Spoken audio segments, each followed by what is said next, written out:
A hero, a betrayed warrior, a fox goddess, and a hidden mist queen. What happens when Naruto wins the hearts of all three? Chapter 1. Genesis. It was a seemingly regular night in Sunagakure, ninjas patrolling, people drinking in bars and people having fun. In the forest, a 6-year-old boy can be seen running from a crowd. In the crowd were shinobi and civilians alike. "Goddamn, not again," thought our blonde protagonist as he ran from a crowd. "Why can't you guys see that I'm not Kyuubi?" yelled Naruto as he panted slightly, in hopes to ease the crowd. "Quiet," one shinobi spoke, gritting his teeth. "Why can't you see all the people you've killed 6 years ago in that attack?" Naruto may be a lot of things, but stupid was not one of them. He wasn't an idiot, even a blind person can see it. People calling him a demon, the glares, the segregation, the time he spent reading the books he stole from the library on his idol Yondaime Hokage and all the other books. He simply put 2 and 2 together and got his answer. He had the jinchūriki of the Kyuubi no Kitsune. He didn't know what this entailed or if he could even communicate with it. Why him though? Why would his idol seal the Kyuubi inside him? He must have had a reason. The Yondaime wasn't the kind of man that would ask another family to sacrifice their child. So he came to a conclusion that he was the Yondaime's child, that he sealed the Kyuubi inside his own child. Crazy, right? Of course it was a far-fetched theory and sounded a bit crazy, but it made sense if his logic didn't fail him. Jinchūriki are usually somewhat connected to big village figures, like the Yondaime Hokage for example. But there were still holes in his theory. Why didn't anyone see the Kyuubi coming? Everything he's seen makes it seem as if it was summoned or something. Surely Konoha ninjas and scouts would have seen the gigantic 9-tailed beast. Whose roars can level mountains, and tails can cause tsunamis coming, so that begs the question, where did the Kyuubi come from? Was his mother attacked during childbirth? Did the Kyuubi get extracted from her during this? He learnt that there were past Kyuubi jinchūriki, and from what he's read, during childbirth female jinchūriki's seals weaken, so he came to a conclusion. His mother was a jinchūriki. He couldn't find any information on Kyuubi's jinchūriki other than Mito Uzumaki, Hashirama Senju's wife. Anyways, all of this wouldn't matter if he's dead, so back to the problem at hand. He kept running until he reached the Hokage monument. Usually, this would be his safe haven. But right now it was all but that. He was cornered. "Please just stop, I'm not the Kyuubi," pleaded Naruto. "Stop, stop. Did you stop when the cries of our shinobi were heard all throughout the night as you rampaged through our village? The fourth sacrificed himself to end you, and you still have the audacity to appear before us and mock us as a child. No worries though. Tonight we end what Yondaime started," finished the shinobi as he started going through hand signs and shot a fireball at him. Naruto tried to dodge it, but his body was too weak and tried. It hurt. Everything hurt. He felt his body heat up, agonizing heat. As he fell off the monument, his mind started going blank. Is this it? Is this how I'm going to die? I never got to know my parents. I wish I tried out that new ramen flavor. I'm sorry Nei-chan, and old man Kyuuki, I guess this is it. Were his last thoughts as the floor below got closer, until eventually all I saw was white. The white started to recede and was replaced with a yellow hue. He found myself in a hallway with tubes running down to a door. Is this heaven? Are those the infamous heaven's gates? Thought the young boy as he walked towards the door. When he walked in, he was met with a giant gate with a kanji for seal on it. He heard weeping, the sounds of a woman crying. Eerie, he thought as he neared the gate. As he neared, he noticed the form of a red-haired female. She had crimson eyes and a burgundy kimono. 9 reddish-orange tails were spread throughout the floor. Wait, what? Tails. Anyways, in all she was beautiful, ever prettier than that one girl he saved with those weird purple eyes. "Ah, hi, are you the angel that's here to pick me up? I thought heaven would be more white," he said. Her eyes snapped open as tears ran down her face. "Naruto, thank God you're alive," she choked out. "Wait, what? Alive? What do you mean? I thought I died," he said. "No silly, you're not dead. I brute forced my way through this seal and I used my chakra to try and heal you, to try and save you. But if I'm not dead, then where am I? Last I remember I was falling to my certain death. You're in your mindscape." "Mindscape? What's a mindscape? Are you the Kyuubi no Kitsune?" "Yes, I am. So my theory is right. The Yondaime sealed the Kyuubi in me, making me your jinchūriki. Who would have thought that the almighty Kyuubi no Kitsune was a pretty woman, he mused at himself. She smiled. She'd been watching him all throughout the years, unable to contact him, so she knew he was smarter than any typical 6-year-old. Throughout the years she kept on trying to contact him but to no avail. After his incident, he went through enough mental distress causing her to finally break through the seal. So if you're Kyuubi, why are you not a big bad mean scary demon fox? He asked, slightly confused. She giggled as she said, I'm not all that evil as people believe, and this is just my human form. You see, technically not even a demon fox, I'm a giant concentrated being made of chakra, so I can change my body as I like. But when To-sama made us, he gave us our form body. I was given that of a fox, but we can change our forms to be that of a human if we wish. I prefer being in this form because in this situation it would have been easier to talk to you like this, plus I would be crammed in my fox form because as you can see your mindscape isn't necessarily what you would call the biggest. But if you want I can change into my fox form, she said.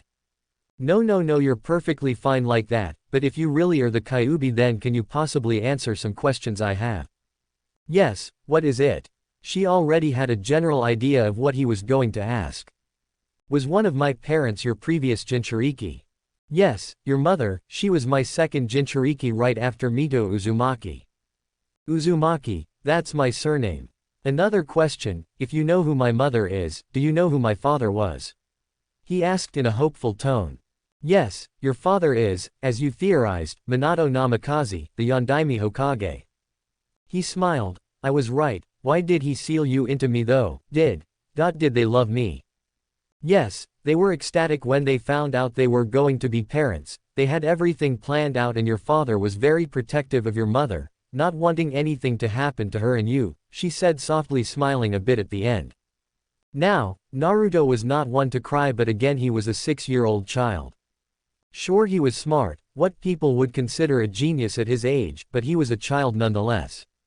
He was an orphan, no parents, no friends, no family or close nor distant relatives. There wasn't a day that went by where people wouldn't glare at him or call him names or whisper about him. He was alone for the most part. The only people he had to call family were Gigi and the Ichiraku family, but to hear that his blood parents loved him proved to be too much and tears began to spill out of happiness. As he wiped his tears he said, if you say you're not evil then why did you attack Konoha? At this, she scowled as if she remembered an unpleasant memory. Everything was going well during your birth until he showed up. He? Who? Yeah, the masked man. Masked man. Yes, during the night of your birth a masked man attacked and extracted me out of your mother. After that he used those blasted eyes of the Uchiha and controlled me into attacking the village. Everything went blank after that, her face turned into a frown. After your father removed me from the masked man's control I was confused and didn't know what was going on. My mind wasn't in the right place. When I saw the sealing ritual on instinct I attacked you not wanting to he sealed again. Her voice slightly faltered and she took a deep breath. When I did your parents jumped in front of my attack to stop me, she paused and balled up her fists. I was the one who killed your parents, she finished as tears began to roll down. He looked at her, betrayal evident on his face, tears ran down his face, he was looking at his parents' killer. He closed his eyes, and took a deep breath. He was unable to finish. He wanted to hate her, he really did, but he just couldn't, this wasn't her fault. None of this was, he can't blame her, it would be hypocritical of him to fault her, just like he doesn't want people to ostracize him for being Kyuubi's holder, he couldn't hate her for being controlled. It was all that Uchiha's fault, his life being miserable was all his fault, Kyuubi-chan ransacking Konoha was all his fault, his parents' death, his fault. He hesitated, but he then walked into the cage and hugged a crying Kyuubi, they both needed this. Naruto had never felt anyone's hug, it was comforting. He felt her hug back, he felt himself break down. It was too many emotions for him to handle, he didn't know how to respond to them. The fact that there was someone who would even replicate a hug, it made him feel warm inside. I wonder if this is how it feels to have people that care about you. None of this is your fault, it's all the masked man's fault, he said to her, breaking the silence. She looked at him with wide eyes. Then he smiled. Don't worry Kyuubi-sama, I promise I'll find this masked man, and make him pay, not just for killing my parents, but for controlling you against your will. I promise. I'm sure you will, Naruto-kun, she replied smiling. They separated and she started speaking. Now to my next point, you being my jinchūriki gives your massive reserves, advanced healing, and what is not known to much is, I also have the ability to awaken the Rinne Sharingan considering you are of the Uzumaki clan and a direct descendant to Tusama. Your father was a Namikaze who branched off from the Uchihas but were ostracized by then due to not being able to awaken the Sharingan and eventually went nearly extinct. Most didn't awaken their Sharingan but you still have Uchiha blood in you, enough for me to work with. Even though it's a small portion of your blood you still have part Uchiha, Senju, and Uzumaki blood in you. The Senju blood came from Hashirama Senju and Mito Uzumaki who are your great-grandparents. You have blood from both of Tusama's children, making you eligible for the Rinne Sharingan. Wait, the Rakudo Sennin was your father. He remembers reading about him in a book. Yes, I was originally part of a mindless beast of destruction and chaos, the Kyuubi. But Tusama defeated it then became its first jinchūriki. Towards his death he knew the Kyuubi will eventually reform and rampage again so he split it into 9-tailed beasts, in order to bring peace and keep a power balance. She finished. His eyes widened in realization. So essentially while everyone saw you tailed beasts, as mindless demons of chaos, you're all in reality heroes in a sense. Without you guys this world as we know it would not exist and the Kyuubi would run rampant. She smiled slightly at how smart this child was. It was shocking that a 6-year-old would be this smart and knowledgeable. Tusama, this is the boy, I'm sure this is the boy that will bring upon peace to this world. Yes, while I wouldn't call myself a hero it's not too far off. Now about the Rinne Sharingan tell me Naruto-kun, what do you know of the Sharingan? From what I've read the Sharingan is the powerful dojutsu Kekkei Genkei of the Uchiha clan. It can predict movement and copy techniques. Very well, now what do you know of the Rinnegan? Not much is known of it other than the Rakudo Sennin was the original wielder and it is said that it's the strongest out of the 3 dojutsu. Very good, now the Rinne Sharingan is a combination of the two, with the added abilities of the Eternal Mangekyo Sharingan which is the next stage of the Mangekyo Sharingan. The abilities of the Mangekyo are powerful but it comes with a severe drawback, it slowly leads to loss of sight. This issue is solved with the Eternal Mangekyo Sharingan, it stops your blindness. The Mangekyo Sharingan's abilities consist of the Susanoo, Tsukuyomi, Amaterasu, Kamui, Kotoamatsukami, and Izanagi. With the Susanoo you can create a humanoid avatar that works as a shield and is made out of your chakra and fights for you on your command. With the Tsukuyomi you can cast a powerful genjutsu, said to be the strongest and can only be dispelled by the Rinnegan. With Amaterasu you can create the strongest flames that burn through everything as long as you can focus on your target. With Kamui you can travel to the Kamui pocket dimension you can move objects in and out of it at will and it's said to be superior to the Yondaime's Hirishins since you don't need seals. Kotoamatsukami is a subtle but powerful genjutsu that allow you to modify and change people's memories and replace them with false ones. However this ability can be used once every year, but as your eyes grow stronger you can shorten this to once a day or two. With Izanagi you can cast an illusion over reality allowing you to decide what is and isn't while it's active, neglecting any injuries, even fatal ones, even after death.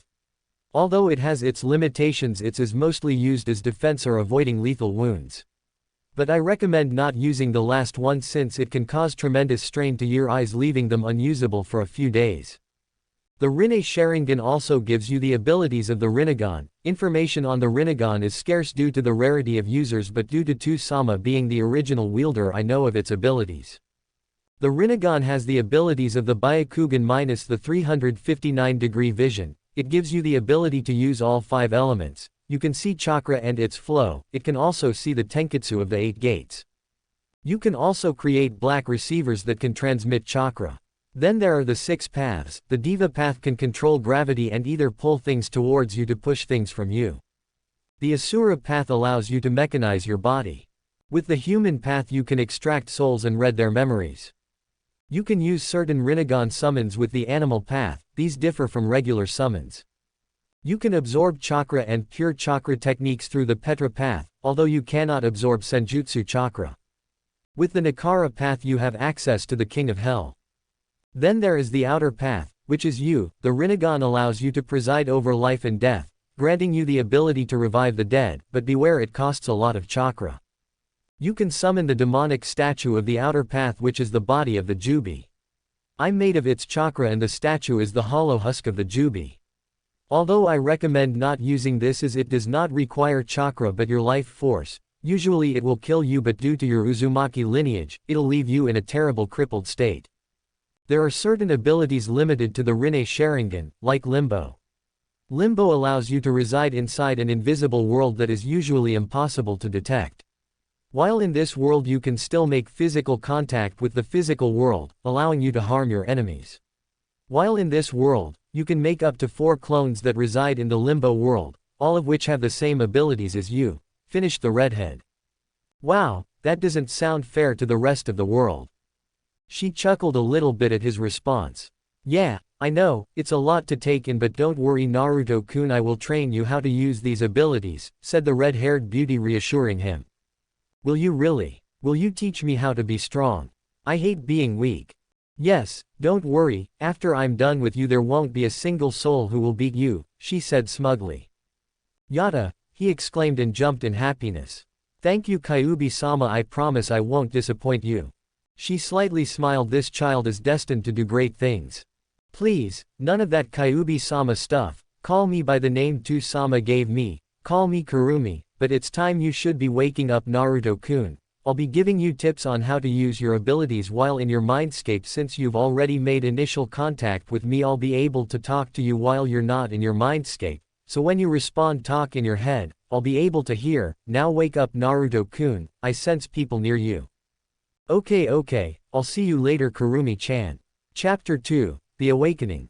As Naruto's consciousness started returning to him and he regained my senses, he began to hear talking. Sounded like Old Man Hokage and 3 other voices, 2 male 1 female. No Danzo, I'm not letting the boy become one of your mindless puppets, said the only voice he recognized, which was the voice of the 3rd Hokage.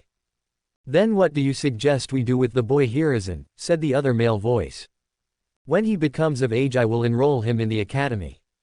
Why will you let the demon brat join the academy? Don't tell me you really plan on letting the brat become a shinobi, said the female voice. Let me remind you Kaharu, he is not a demon, he simply holds the demon, replied Hiruzen. Naruto started shuffling. You're dismissed, he's waking up.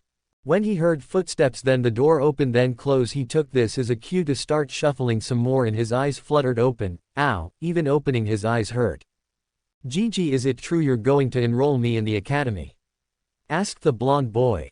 Yes, once you reach age 10 I'll enroll you in the academy. I smiled slightly, I will be making my ascent to become a shinobi. Gigi, can I leave this place and have that new ramen flavor? The old man chuckled. Yes boy, but not right now, you need to rest. I estimate you'll be out in 2 months, but you should be able to eat in about a week. Time skipped to 8 days later. These past 8 days he's been spending his time in his mindscape while his body rested. He changed the appearance of his mindscape to make it more hospitable for Kurumi-chan. It changed from a sewer to a plain with a few trees, here and there, basically just looked like a regular outdoor plain. Although his injuries, realistically it was supposed to take more than 2 months for his body to heal, but thanks to Kurumi-chan his body healed at a ridiculous pace. 3rd-degree burns, fractured ribs, and broken arm and leg are not injuries that healed in 8 days. The nurses and doctors were shocked to say the least, but it just added to their rage. The demon can regenerate at a rapid pace. He was free to go, so he headed to his apartment to let Kurumi-chan begin the process. After consulting Kurumi-chan with it and talking about it during these past 8 days, he decided against telling the Hokage about the whole Kyuubi situation and the Rinne Sharingan he was going to get. Not that he didn't trust him, but still. As he made his way to his apartment, a thought reached his mind. Hey, Kurumi-chan, is it going to hurt? Although he couldn't see it, he could have sworn she just smirked evilly. I hate to say it Naru-kun, but yes, it will feel like your eyes are being stabbed. Repeating. After that it'll feel like someone casted an amaterasu on your eyes, but don't worry Naru-kun. The pain will only last for an hour. While your eyes may feel sore for a few days after the process is over, it'll definitely be worth it. The red-haired female said. Now he was nervous. That definitely did not sound pleasant, but he did have to agree with her. The benefits definitely outweighed the bad. He laid down on his mattress in his apartment and entered his mindscape. Inside was Kurumi-chan. Her appearance was same as before except for a necklace she wore with the kanji for seal. I would recommend creating a table so I can strap you in. I know this will be painful and I can't have you flailing around. It will mess up the process. I reluctantly created one and laid on it as she strapped me on. I closed my eyes and I felt her soft hands over my eyes. It was quite pleasant. I'm sorry, Naru-kun. The pleasant feel of her hands was the last pleasant thing I felt before the pain took over. Time skipped to 2 weeks. She said it would feel like someone was stabbing my eyes repeatedly. PFTO, how he wish it felt like that. No, it was much worse. This made the pain he felt at the monument feel like a stroll through the park. But I digress. He now my the Rinne Sharingan, but Kurumi-chan recommended he rest his eyes for a week at least after the process was done, just to be on the safe side. That was 2 weeks ago and now Kurumi-chan told him that it was safe to use his eyes now. She told him that before he jumps into the deep end he should start with the basics, and it would be better that he trains his body to handle the strain that using these eyes will give me. Most of it would be mental strain, yes, but still, working his body would definitely help. She started him with doing basic weights on each leg.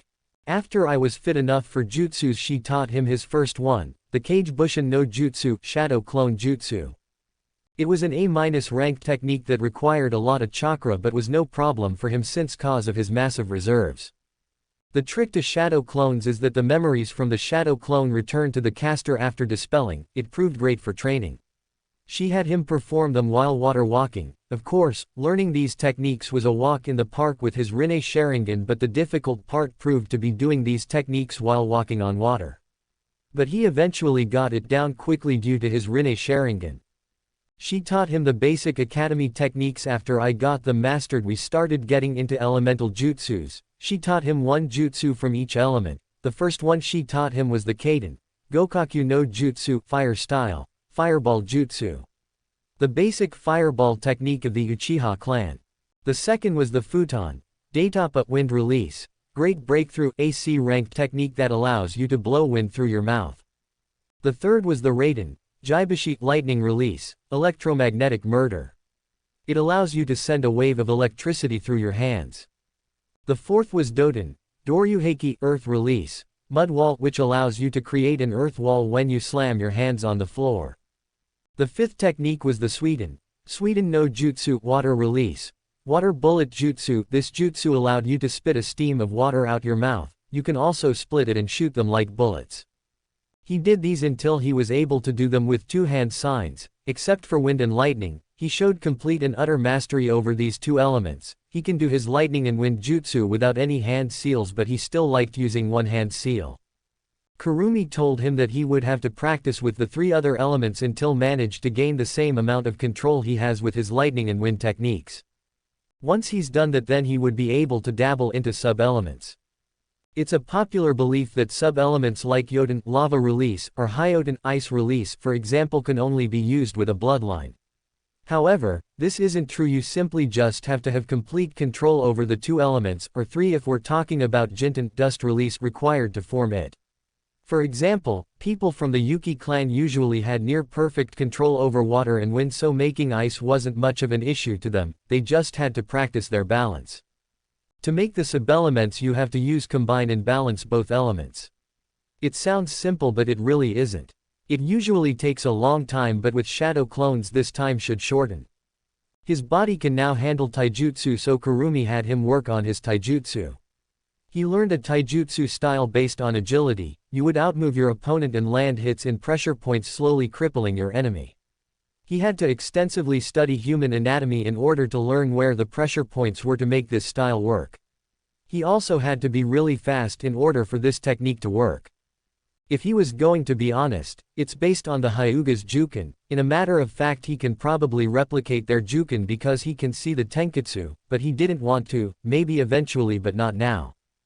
Going to the library was also much easier now. He didn't need to steal the books now. He would simply make clones and henge them and have them go to the library and read a book on every subject ranging from history to books on chakra theory. He had them go to the restroom and dispel every 10 minutes so his brain won't overload with information. On a book on the Third Shinobi War is where he found out about Uzushiogakure. His curiosity toward Fuinjutsu bloomed. When Kurumi initially told him of the Uzumaki clan he was fascinated. They were known for their longevity and their seal masters.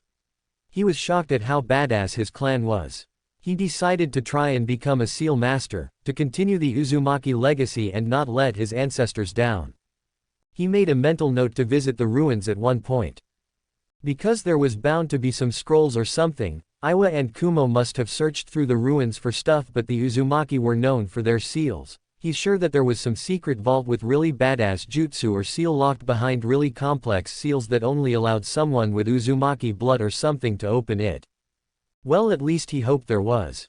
But damn, his clan must have been such badasses. He really wanted to bring his clan back to its former glory. That's a goal he'll work towards. It all sounded great and all, however, there is one problem. Konoha. He doubts the Konoha Council allow him to simply waltz out of the village and start a new one, and if he did then he's sure they will try and control him and the village. He came to the conclusion that he would eventually need to leave the village in order to fulfill his ambitions. However, he will need his inheritance from his father. He already got his mother's, but he can't get his father's until he made Chunin or was 18, so he would have to stay until then. He thought back to the conversation. Flashback. 12-year-old Naruto was making his way to talk to the Hokage about his parents to see if he had any inheritance. He decided to say he read about the Uzumaki in a book cause he wasn't entire sure if he should tell him about Kurumi-chan. I opened the door to see him cursing paperwork. Then looked up and noticed me. Hello Naruto, my boy, what can I do for you? Hey Gigi, I have a question. What is it? Asked the elderly man. Hey Gigi, can you tell the shadows in the room to leave? I'd prefer it if this conversation was kept just between us. His eyes widened in shock but soon receded and lifted his hand to signal his Anbu they could leave. How did you know they were here? I could sense their chakra. His eyes widened once again. A sensor. Those are rare. My Minato, Kushina, your son is definitely something, he mused. Anyways, what was your question? Okay, so I read a book from the library about the Uzumaki clan. Was I from a clan? The elderly man's eyes hardened then sighed. I guess there's no way of hiding it now then.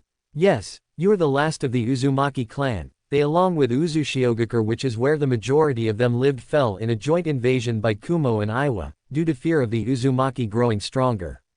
When Konoha arrived to support it was too late. However, your mother was in Konoha time and was safe, but I'm sure there are Uzumakis scattered around the elemental nations. Gigi, who was my mother? Sorry Naruto, I'm not sure it's the right time to tell you. Come on Gigi, I'm 12, I'm not some idiot kid, I'm sure I can handle it, I said with enthusiasm. The older man could only chuckle. Alright if you say so. Your mother was none other than Kushina Uzumaki. She was a phenomenal kunoichi. She was also known as Konoha's Red Death. I faked a shocked face since I already knew who she was. Did she love me? Asked the blonde boy. Yes my boy, she loved you more than anything else. You should have seen her reaction when she found out she was pregnant with you.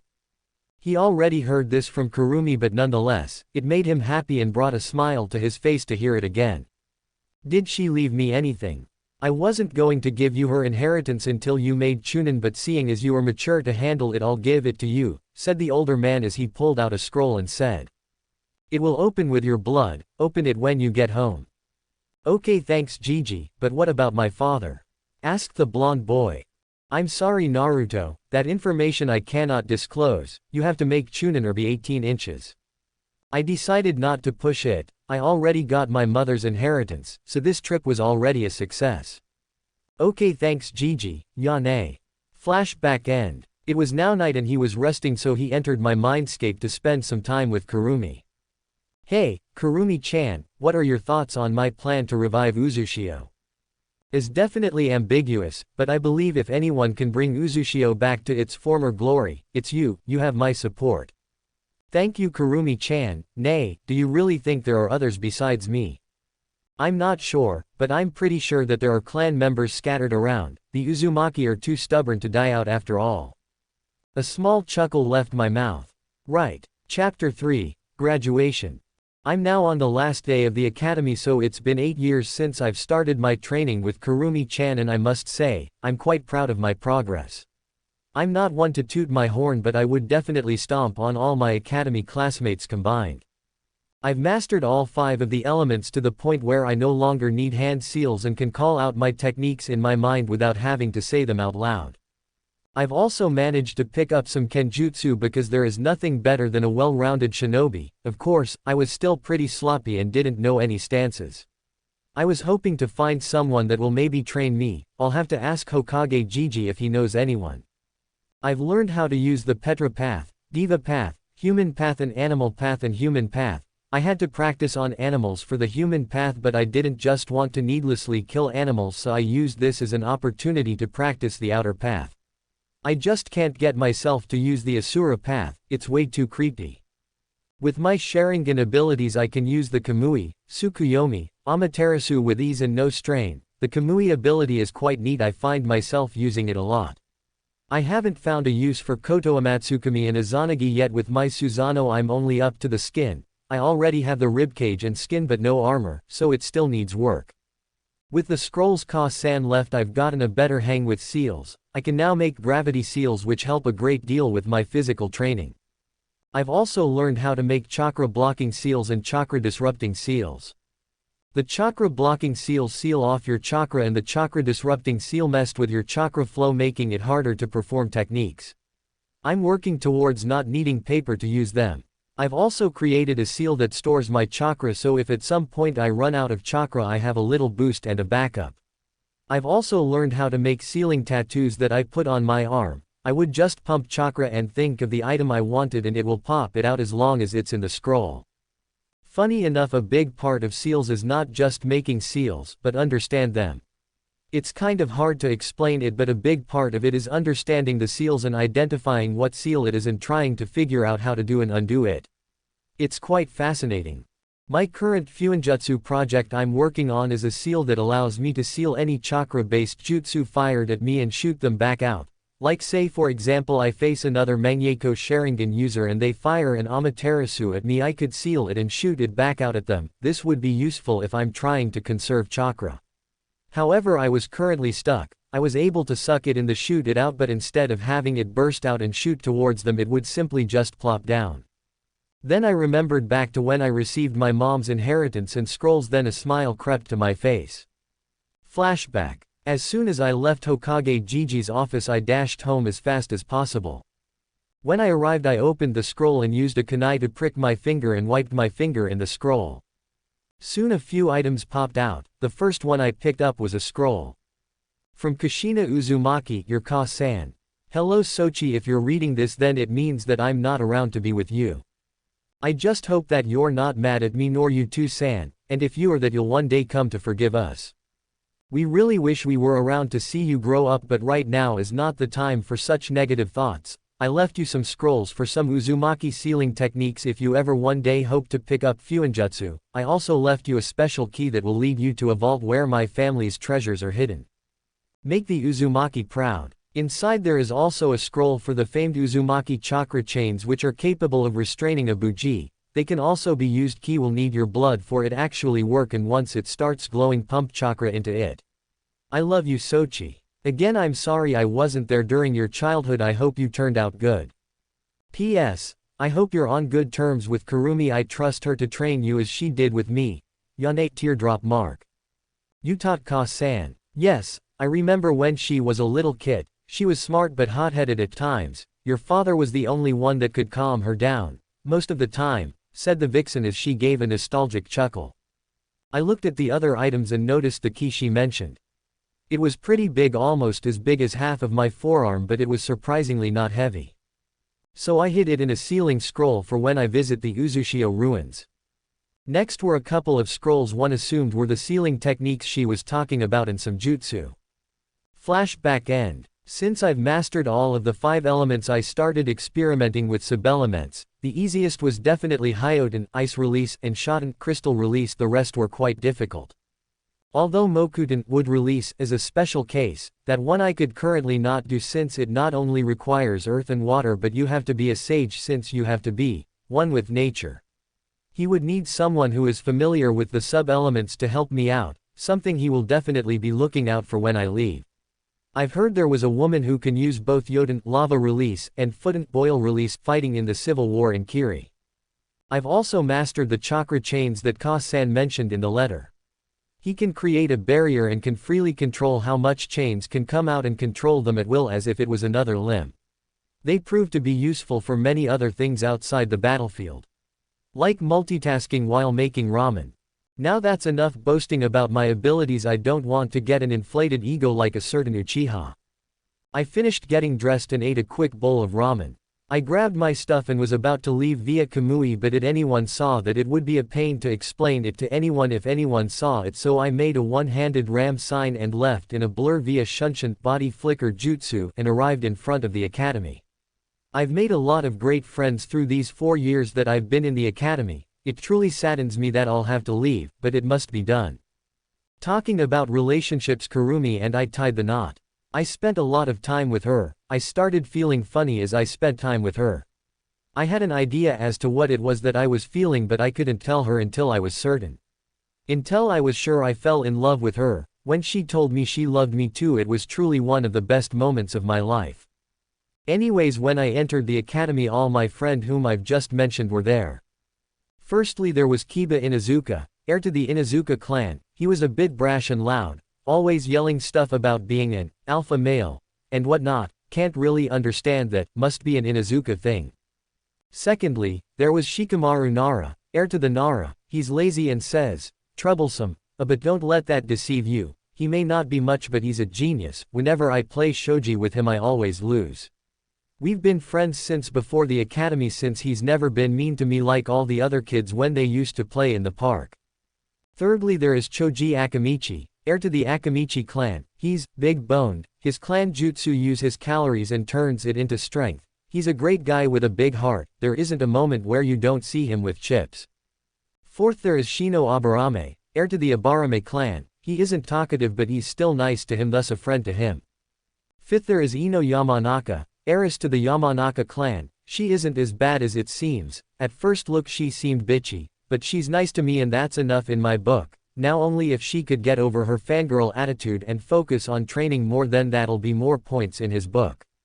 Then there is Hinata Hyuga, former heiress to the Hyuga clan. She's shy and soft-spoken and stutters a lot, especially when she's around me. If I'm going to be honest, it gets annoying after a while. She's a great friend though. She's always supportive of me. We've been friends for a long time, since I've saved her from a group of bullies a while back. I mean, what isn't there to like? She's nice, supportive and pretty. Now if we could get rid of that stuttering issue, that'll be a major win. It's not as bad as when they first started hanging out, but still. Her stalking habits and never leaving blush around me can get a bit creepy at times. Also, I could swear I've seen her give me lust-filled gazes at times. But hey, who am I to stop her? Then there is Tem and Banshee. Tem isn't all that bad. He's just arrogant and emo and lets his emotions get the better of him.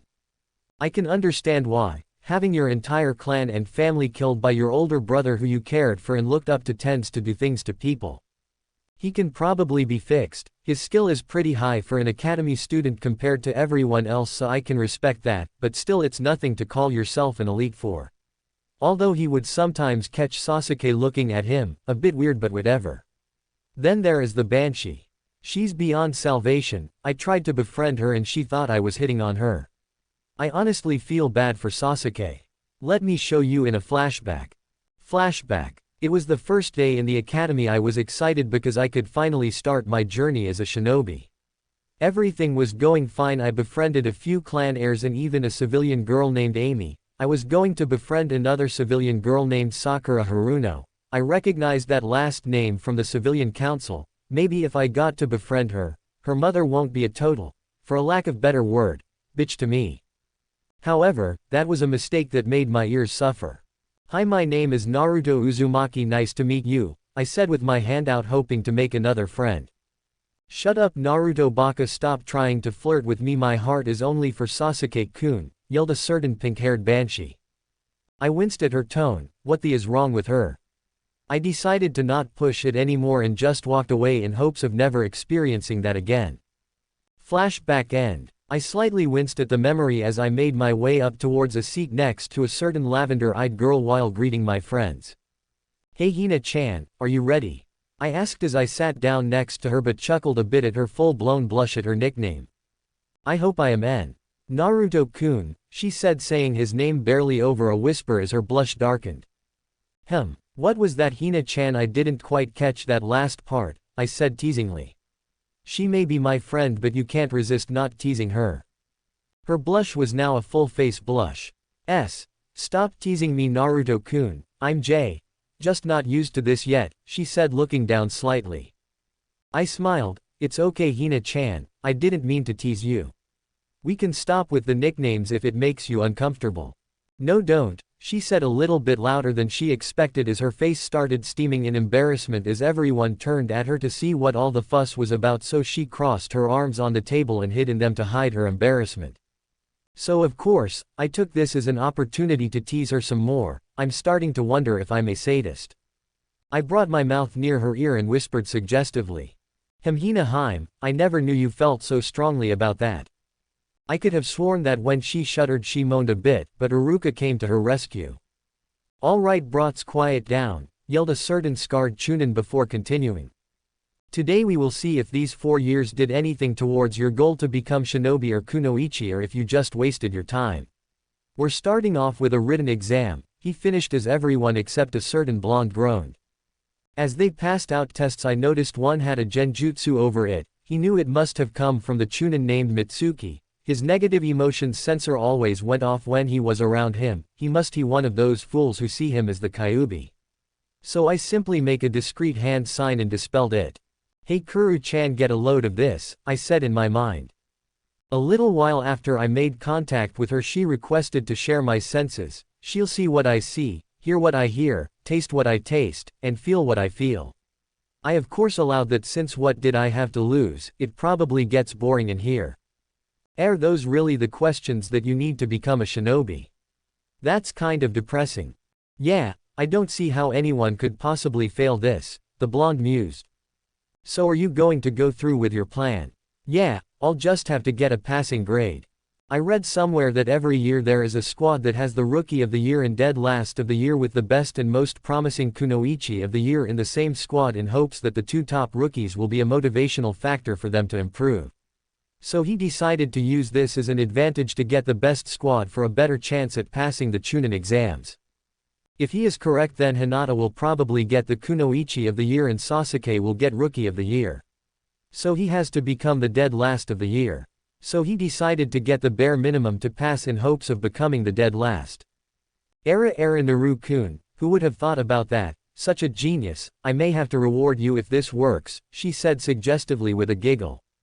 I smiled. A blush crept on my face. Oh really, Ku-chan, what did you have in mind? I certainly have many things that I could reward you with, I said suggestively. Then I sensed her blushing. HMPH, you may have won this round but certainly not the war, she said before ending the link. He seriously shouldn't have told the clones to read every book in the library. As for why there are so many books on seduction in the library is beyond him. He finished the test in time for Iruka to call the end of the test. And they began walking to a room with targets. Next is Shuriken Jutsu. Each person gets 20 kunai. If you hit the target it's worth 10 points. However, after you've used up 10 the target starts to move, and if you hit it you get 20 points, making it a total of 300 points. You have to hit the target at least 10 times to pass. I'm just going to do the points for the characters that actually matter. Choji, 180 points. Shino, 200 points. Shikamaru, 150 points. Hinata, 220 points. Sakura, 180 points. Sasuke, 240 points. Naruto, 150 points. Ino, 160 points. When everyone finished, the scores were shown. Sasuke smiled arrogantly as a certain banshee was screeching about not getting the best score and her precious Sasuke-kun being the best. I just rolled my eyes. After all of that we made our way to a ring. Next is taijutsu. Winner gets announced when they either get thrown out the ring or your opponent forfeits. No jutsu is allowed. When I call your names, come to the ring. Match 1. Choji Akamaiki vs Shino Abarame. Both contestants made their way to the middle of the ring. Hajime. Both shifted into their taijutsu stances as Choji ran rather foolishly towards the bug boy. They began to exchange hits, but Shino was obviously getting overpowered. Choji threw a punch but dodged it but didn't see the other fist coming his way before it made contact with his face, sending him back slightly before getting kicked off the ring. Winner, Choji, said Iruka before continuing. Match 2, Shikamaru Nara vs Random Civilian. A certain Nara whispered, troublesome, before lazily walking towards the ring. Hajime. They both got into the Academy Taijutsu style. The civilian's stance was rather sloppy, then rushed the Nara before stumbling at the foot Shikamaru put out before pushing him off the ring. Winner, Shikamaru. Match 3, Hinata Hyuga vs Sakura Haruno. Both made their way, so Naruto decided to encourage his good friend. Good luck Hina-chan, said the blonde. Thank you Naruto-kun. I have to win this for Naruto-kun, and because the Banshee keeps insulting my Naru-kun. She blushed at the concept of Naruto being hers but shook it off. Both girls made their way to the ring. I have to win this to prove to Sasuke-kun I'm strong and then he'll date me, screeched Sakura while Hinata just stayed quiet and get into her clan's taijutsu stance. Then Sakura got into her sloppy academy stance. Hajime. Sakura immediately rushed before getting tripped and tumbled to the floor. Naruto couldn't help but snort, which didn't go unnoticed by a pink-haired Banshee. Sakura was fuming, the blonde idiot laughed at her. And this bitch, this weird-eyed bitch is embarrassing her in front of her Sasuke-kun. She tried standing up, rage evident in her face, but as she finally stood up, Hinata rushed at impressive genin speeds and hit 2 pressure points on each leg, making her unable to move. Iruka, this match ended, she'll be unable to move her legs for the next 2 minutes, so it's useless continuing, said the Hyuga, shocking everyone due to the fact that she didn't stutter. Iruka just nodded. Winner Hinata Hyuga. Naruto just smiled. Was she finally getting over her stutter? Good job Hina-chan, I'm proud of you, said Naruto. Hinata just turned red before replying. Thank why. You Naru. Kun. Yeah, never mind, the stutter is still there. Era Naru-kun, you're going to make me jealous with all that flirting, said Kurumi in a mock-hurt voice. Oh really Kuru-chan, I thought you were okay with having concubines. After all, you were the one that recommended I take multiple wives to restart the Uzumaki, said Naruto. Geez I know Naru-kun, but wow, that fight was really pathetic, commented Kurumi. Yeah, my match is next match against the Tem, I'm going to show off a bit, said Naruto slightly smirking. Yeah whatever, don't let this victory get to your head. And don't show off too much, we still have to keep trump cards, okay? Yeah, I know, it's not like I'm going to use my Susanoo on him or anything, said Naruto. Sakura was about to get taken off to the nurse's office before she heard Sasuke's match was next, so she demanded to stay or else she was going to scream. So the medics obliged, not wanting to hear the infamous Haruno screech. Match 4, Naruto Uzumaki vs Sasuke Uchiha. Woo, Sasuke-kun wiped the floor with him. Shut up forehead and sit down so they can start their match, said a certain platinum blonde. It's Naruto-kun's match, thought Hinata. Gee. Good luck Naruto-kun, Hinata said rather quietly since her voice was being muffled out by fangirl screeching. Her lips formed a frown since Naruto probably didn't hear her. Sasuke walked towards the ring rather smugly while his eyes didn't leave Naruto while he made his way. Meanwhile, all his fangirls yelling that their precious Sasuke-kun is going to fight. Naruto just walked in with an impassive face before turning to Hinata with a smile. Thank you Hina-chan, I replied. Her frown quickly turned into a smile as a blush crept onto her face. He heard me, thought Hinata happily. Hajime. Both stood still for a few seconds analyzing each other for a while before Sasuke rushed Naruto at high genin speeds before throwing a fist at the blonde who simply just stood still and blocked him fist with his right arm. As soon as he stopped it, Sasuke sent a kick, but Naruto stopped it with his other hand before Sasuke jumped back. Damn, why did this idiot stop my attacks? It felt as if I was kicking a rock. He didn't budge at all, thought the raven-haired Uchiha angrily. Sasuke let emotions take control of him and angrily rushed Naruto with his first cocked back. Naruto simply shook his head before grabbing his fist and flipping him around before striking him on the chest, pushing him out the ring in one swift motion. Everyone including Iruka simply looked at the blonde with eyes as white as saucers. While Naruto just looked at them before hiving a foxy smile. Maybe I overdid it, Naruto thought. Iruka left his shocked state and announced the winner.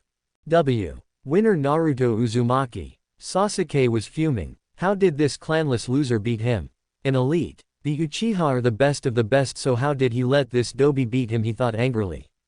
He turned to look at the blonde that had his back faced towards him. Why is it always him? What's so special about him? He ran through hand signs and called out his clan's signature jutsu. Kaiten. Gokaku no Jutsu, fire style. Fireball jutsu, yelled out Sasuke. As if it was in slow motion, everyone could see the fireball make its way towards the blonde. Hinata's heart dropped as she was about to yell out something. At the same time, Iruka was about to stop it before the blonde did something Iruka thought he would never see. Naruto didn't even look back when he put up the single ram hand sign, and from out of thin air a water dragon formed and crashed into Sasuke's technique, creating a smokescreen. When the smoke cleared out, they noticed Naruto was no longer where he was standing but behind the Sasuke. My Sasuke-chan. I never thought you'll be the type to have his emotions take control of you like that, said Naruto in an amused tone. Sasuke's eyes widened at the honorific as he turned around, expecting to be face to face with the blonde, only for him to be gone. He looked around before noticing he was besides Hinata smirking at him. How did he get there that fast? How did he do that? I let my emotions take control of me. Itachi never let his emotions take control of him. How can I even think about defeating Itachi if I can't even control my emotions, thought Sasuke grimly. It was dead silent. You could even hear crickets in the background. Everyone had a single thought on their mind. What the just happened? Everyone eventually left their shocked state. Naruto, where did you learn that? Asked Iruka. A magician never reveals their secrets, said the blonde cryptically, while everyone just sweat dropped at his answer. That was amazing, Naruto-kun, finally spoke up Hinata. Thank you, Hina-chan, I appreciate it, replied Naruto. PFFTTT, their reactions were priceless. Naru-kun, did I ever mention that you're my favorite container, said Kurumi. I'm pretty sure you've mentioned it at some point, I replied in amused tone. It took everything I had to not burst out laughing at their reactions. Iruka-sensei, Naruto Baka cheated, there is no way he would beat Sasuke-kun, he should be disqualified, screeched Sakura. Everyone facepalmed. Actually, Sakura, if anyone is going to get disqualified it would be Sasuke for attempting to use a possibly fatal jutsu towards a classmate, said Iruka. But I can't disqualify him though because the council would kill me, thought Iruka. Anyways, Sasuke, don't let this happen again or you're not graduating. Now let's all head to the room and wait for the ninjutsu test. The way there still couldn't believe what happened and everyone looked at Naruto at awe. Until Ino was the first one to speak up. Naruto, where did you learn to do all that? It was kind of cool. Yeah, you definitely put the Tem in his place, said Kiba enthusiastically. Troublesome, mumbled a certain Nara. While Sasuke was in the back brooding but saw the blonde in a new light. I need to get him to teach me how to do that and how he's so fast, thought the Uchiha. When they arrived to homeroom, Iruka started speaking. Next is the ninjutsu segment. You will have to do the 3 ninjutsu we taught you. If you fail to do any you will fail. When I call you you will go with me to room 101. Starting with, I just dozed off and entered my mindscape. Hey Kurumi-chan. Hi Naru-kun. I've been working on your seal and goddamn, my 2-san is a genius. It's okay Naru-kun, although I do wish I can be out of this seal so I can claim your lips. Maybe when I visit the Uzumaki ruins I can find something that would help me. However, the conversation was cut off. Naruto Uzumaki, said Iruka. I heard my name being called, so I walked to Iruka, then we made our way to the room. First is the Kimawari replacement jutsu, switch spots with that chair, he said, pointing to a chair on the left. So I replaced spots with it. Very well. Next is the Henge transformation jutsu, so I hang to look like Iruka. Lastly is the clone Bushin no jutsu, so I made a single-handed ram seal and made a shadow clone. Very well, you passed. Choose your high 8-band color. This is easily changeable though, said Iruka as he pulled out high 8s with different colored bands. So I chose a black colored one. Thank you Iruka-sensei, I said as I tied to my forehead as I made my way out of the room. A while later Iruka came back after everyone was done. Congratulations to those of you who passed the test, today paves your journey as shinobi. Tomorrow you will come here to know who your genin squads will be and to meet your jonin senseis, he said as he left followed by everyone.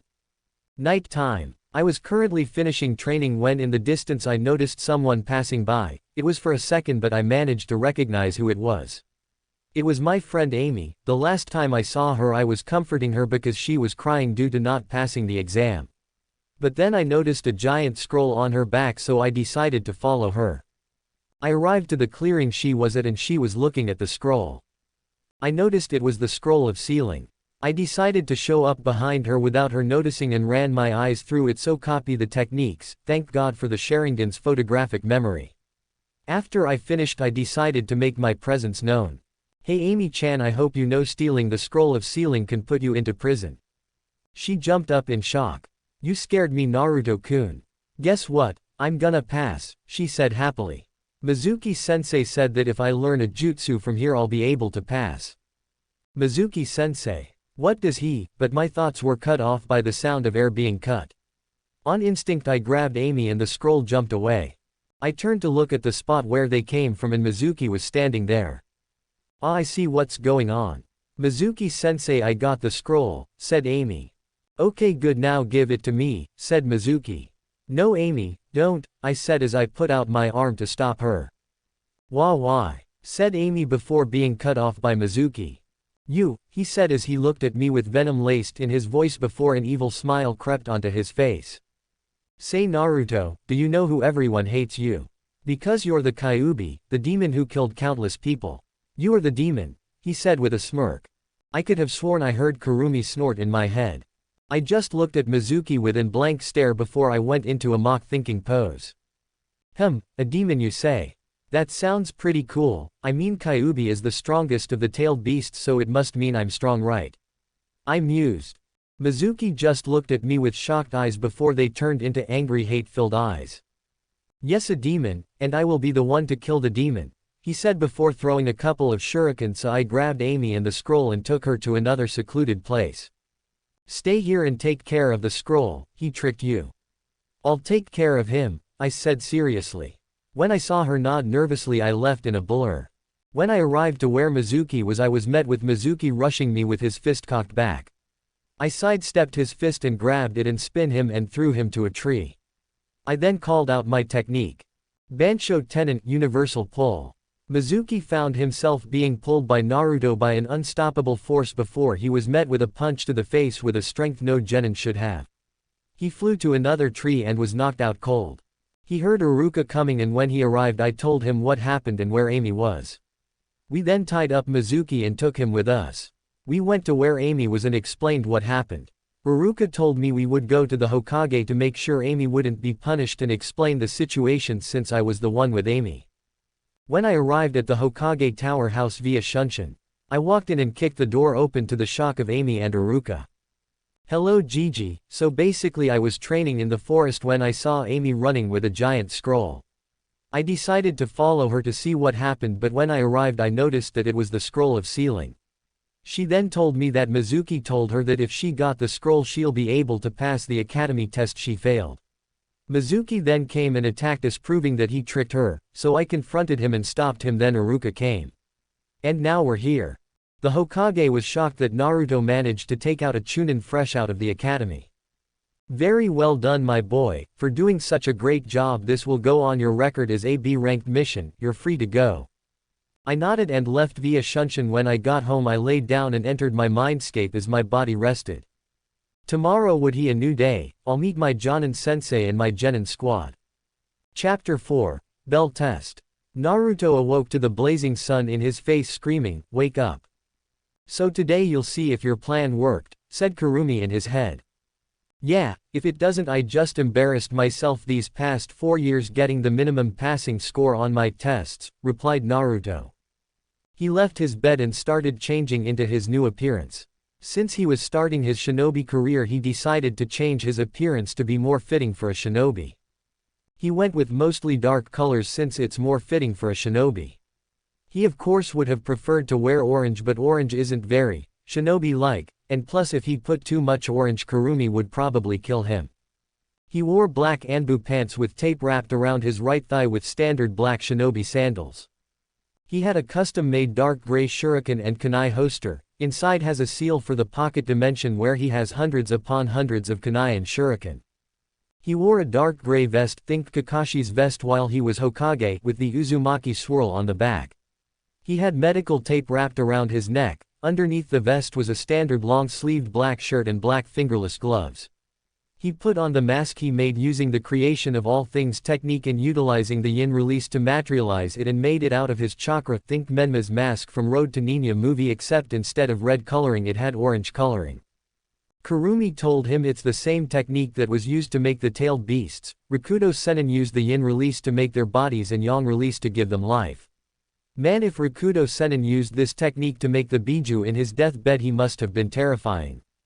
He finished up his daily ramen breakfast and activated the gravity seals he had on my legs at level 10, equivalent to 350 pounds on each leg.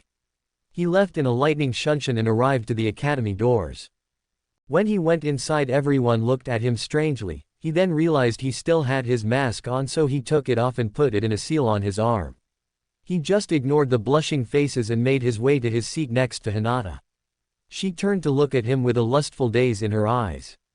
Must resist jumping and claiming him, thought Hinata. You look great Naruto-kun, she said with a blush. Thank you Hina-chan, Naruto replied with a smile. What's with the new look, Naruto, said Kiba with a whistle as he started walking up to him. Yeah, you actually look really good, said Ino with a small blush. Well, I'm an official shinobi now, so I thought, might as well look like one, right? Naruto replied. Of course Sakura had to come ruin the moment. Stop trying to look cool like Sasuke-kun, Naruto baka, yelled Sakura. Everyone just face-palmed. What did I ever do to her? He asked Kurumi. Maybe being annoying is just in her blood, replied Kurumi. Iruka entered the room and began to speak. All right, everyone, quiet down and head to your seats. I'm about to announce your Genin squads and your Jonin sensei, said Iruka before being cut off by Kiba. Wait, Iruka sensei, where is Mizuki sensei? He said before a few people nodded in agreement. Iruka glanced over to Naruto before he began speaking. Well, he was sick and couldn't make it. Everyone just nodded before Iruka began to list off the teams. Going to skip teams 1 to 6. Team 7 is Naruto Uzumaki, Sasuke Uchiha, and Hinata Hyuga with their sensei Kakashi Hitaki, said Iruka. Naruto just smirked as he thought, it worked. Hinata thought, I'm in a team with Naruto-kun, I couldn't have been more happier. At least he isn't with that bitch Sakura, she thought happily but with a venom-laced voice when she thought about Sakura. Hinata is strong and smart, so she won't hold me back, at least I hope she doesn't. And Naruto. Naruto isn't all that bad actually, but soon shook that thought off and he continued. From what I saw yesterday, he's strong. But he hides it. I must get him to teach me how to do what he did yesterday, thought the Uchiha. What? Why does Hinata-tem get to be with Sasuke-kun? Not fair, I should be with him, yelled Sakura. Suddenly the room dropped several degrees and everyone started sweating as they looked at the source. It was Naruto glaring daggers at Sakura. If looks could kill, Sakura would have been dead 10 times over. What did you say about Hinata? I could tolerate insults towards me.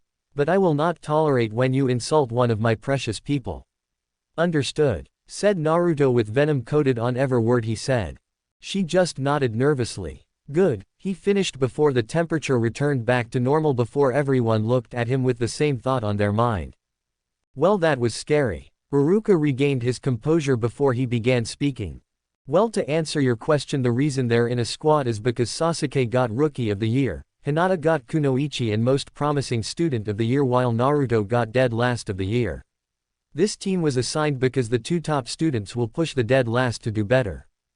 Wait, Iruka-sensei, how did Naruto get Dead Last of the Year if he wiped the floor with Sasuke in the exam yesterday? Sasuke scowled and glared at him when he said that. Well, Naruto, on every test we've taken since the academy started he's gotten just enough to pass. On the exams too he just barely passed the written test and Shuriken Jutsu test, replied Iruka. Everyone looked at the blonde confused, they could have sworn Naruto was smarter than that. But Shikamaru narrowed his eyes at him. Bare minimum. He's always sleeping in class, and when he isn't he's usually talking to Hinata and not paying attention. Did he do it on purpose? Troublesome blondes, he thought with a sigh. Alright, continuing with the teams, Team 8 is Kiba Inuzuka, Sakura Haruno, and Shino Abarame with your sensei Kurenai Yuhi. Team 9 is still in rotation from last year. Team 10 is Ino Yamanaka, Shikamaru Nara, and Choji Akamichi with your sensei Asuma Sarutobi. Now please wait here for your sensei and good luck, finished Iruka as he left. 3 hours later. Where the hell is our sensei? Sasuke said angrily. I'm not sure, maybe he got lost on the road of life, replied Naruto before they heard the door open and in walked a guy with gray gravity-defying hair, a face mask covering half his face and standard Jonin attire. Hi, are you guys Team 7? When they nodded so he continued. Meet me on the room top, he said before vanishing in a poof of smoke. The squad just looked at each other and shrugged, then Naruto spoke up. Here guys, grab onto me, Naruto said as he put out his hand towards the two so they can grab it. Sasuke looked at him then looked away and said no before walked out. He just looked at Hinata and shrugged his shoulders and grabbed her hand then left to the rooftop via Shushin. When they arrived, Hinata began to feel dizzy and started stumbling. Don't worry Hina-chan, you'll eventually get used to that, said Naruto as he put my hand on her shoulder to support her. Kakashi, who was leaning on the rail reading a small orange book, noticed they arrived and looked at them and said, that's not a jutsu most genin should know how to use. Yeah, but I'm not like most genin, Naruto replied with a foxy grin. Yeah, of course you're not, that's to be expected of Minato-sensei's kid, thought Kakashi. A few minutes passed and Sasuke arrived through the front door and saw Naruto and Hinata sitting on a step talking. How are you guys already here?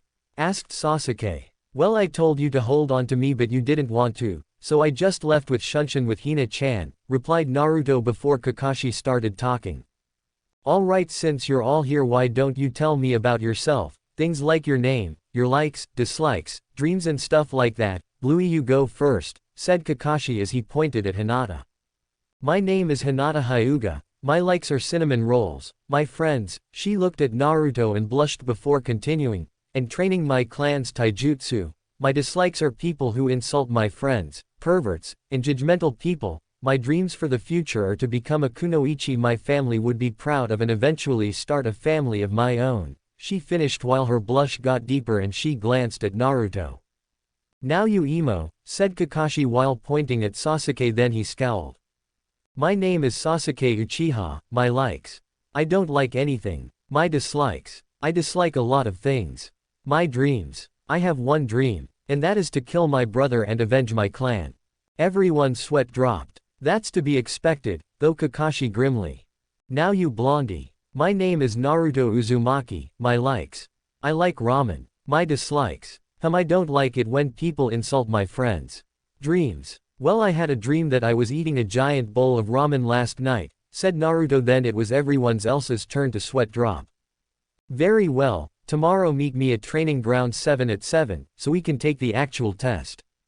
Wait, what do you mean Kakashi-sensei? I thought we already took the test, asked Hinata. The academy test, yes, but not my test, and I recommend not eating breakfast tomorrow. That is if you don't want to taste it 2 times, said Kakashi with an eye smile before leaving in a poof of smoke. Well, I'll see you guys tomorrow, take care Hina, said Naruto. Bye Naruto-kun, said Hinata, then Naruto disappeared in a blur. Next day at 7. Naruto woke up and saw the time. Oh geez, it's time. Well, he seemed like a laid-back guy. The first, don't think he would mind if I was 15 or so minutes late. I thought as I started changing. When I finished my ramen I left via Shunshin. When I got there I saw Hinata leaning on a tree and Sasuke glaring at a grasshopper. Hi Hina-chan, said the blonde. You're late Dobi, said Sasuke when he looked up from the grasshopper. I had to eat something, I wasn't about to come on an empty stomach, said Naruto. Kakashi-sensei said not to eat.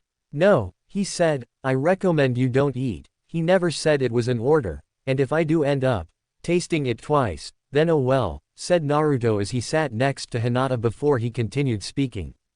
Talking about Kakashi-sensei, where is he? I don't know, he said before starting to brood. Hi Naruto-kun, what do you think the test is about? Spoke up Hinata. No idea, I'm as clueless as everyone here, replied Naruto. The two continued to speak while Sasuke glared at Hinata and Naruto at times. 3 hours later Kakashi arrived in a poof of smoke and saw Hinata and Naruto asleep on the tree bark and Sasuke was brooding. You're late, said Sasuke while gritting his teeth in anger. Naruto started to wake up and Hinata followed. I'm sorry, an old lady was crossing the street so I helped her and escorted her home just to he shore, replied Kakashi with an eye smile. They sweat dropped at his response. Anyways Kakashi-sensei, what is this test about? Asked Naruto. See these 2 bells, he said while signaling to the part of his pants that had 2 bells attached to it. You have to get them before the timer goes off. You have 2 hours, he said as he pulled out a timer seemingly out of thin air as he set it on a stump. The test starts when I say go. Go. The 3 genin jumped away, Hinata followed Naruto and Sasuke jumped to another spot. Hey Naruto-kun, what should we do? First let's look for Sasuke and regroup so we can come up with a plan, replied Naruto. Okay. They both jumped away to look for Sasuke and eventually they found him. Hey Sasuke, we need to come up with a plan, said Naruto appearing behind him. This surprised Sasuke and he put a very unmanly, eep. Naruto and Hinata had to hold back a snort. Sasuke looked at them red-faced, whether if from anger or embarrassment is unknown. What do you want, Dobi? He said, trying to but failing to hide his anger. I know what you're thinking and it's a bad idea. He's a jonin, he'll wipe the floor with you. I don't care if you think you're an elite. We have to work together and come up with a plan to get the bells. Sasuke looked a bit shocked since Naruto read him and his plan easily. Alright Dobi, let's say your plan works and we get the bells. There's only 2 bells, one of us is going to fail, said Sasuke. Naruto had to resist the urge to facepalm. Sasuke, tell me, when have you ever heard of a 2-man cell? This is designed to have us go against each other, this is a test of teamwork, but don't worry, if we get the bells I'll give them to you guys. Sasuke and Hinata nodded, trusting him since he had a point. Okay, so here's the plan, began the blonde. With Kakashi. What's taking them so long? Wondered Kakashi while reading his pervert book when he heard shuriken coming towards him, so he instinctively jumped back.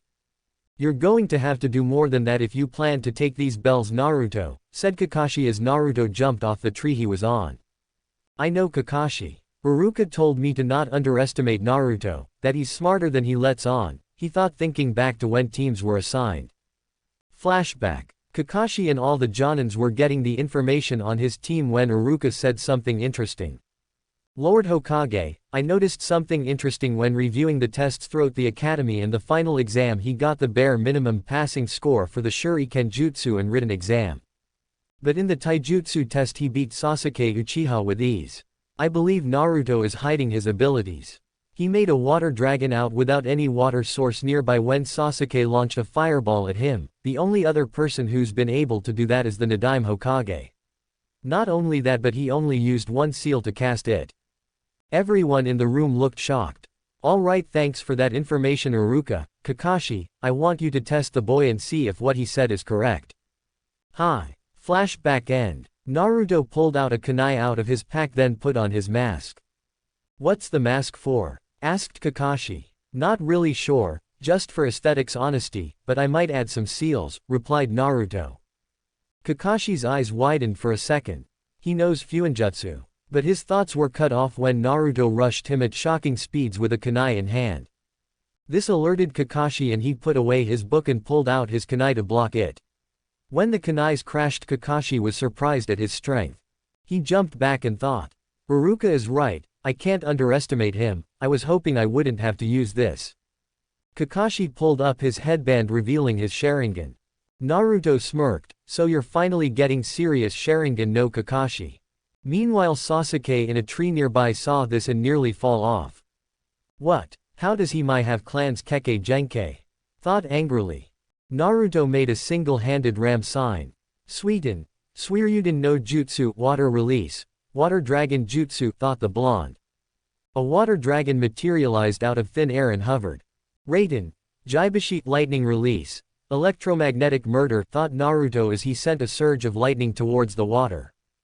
The water started glowing blue and electricity was surging through the dragon.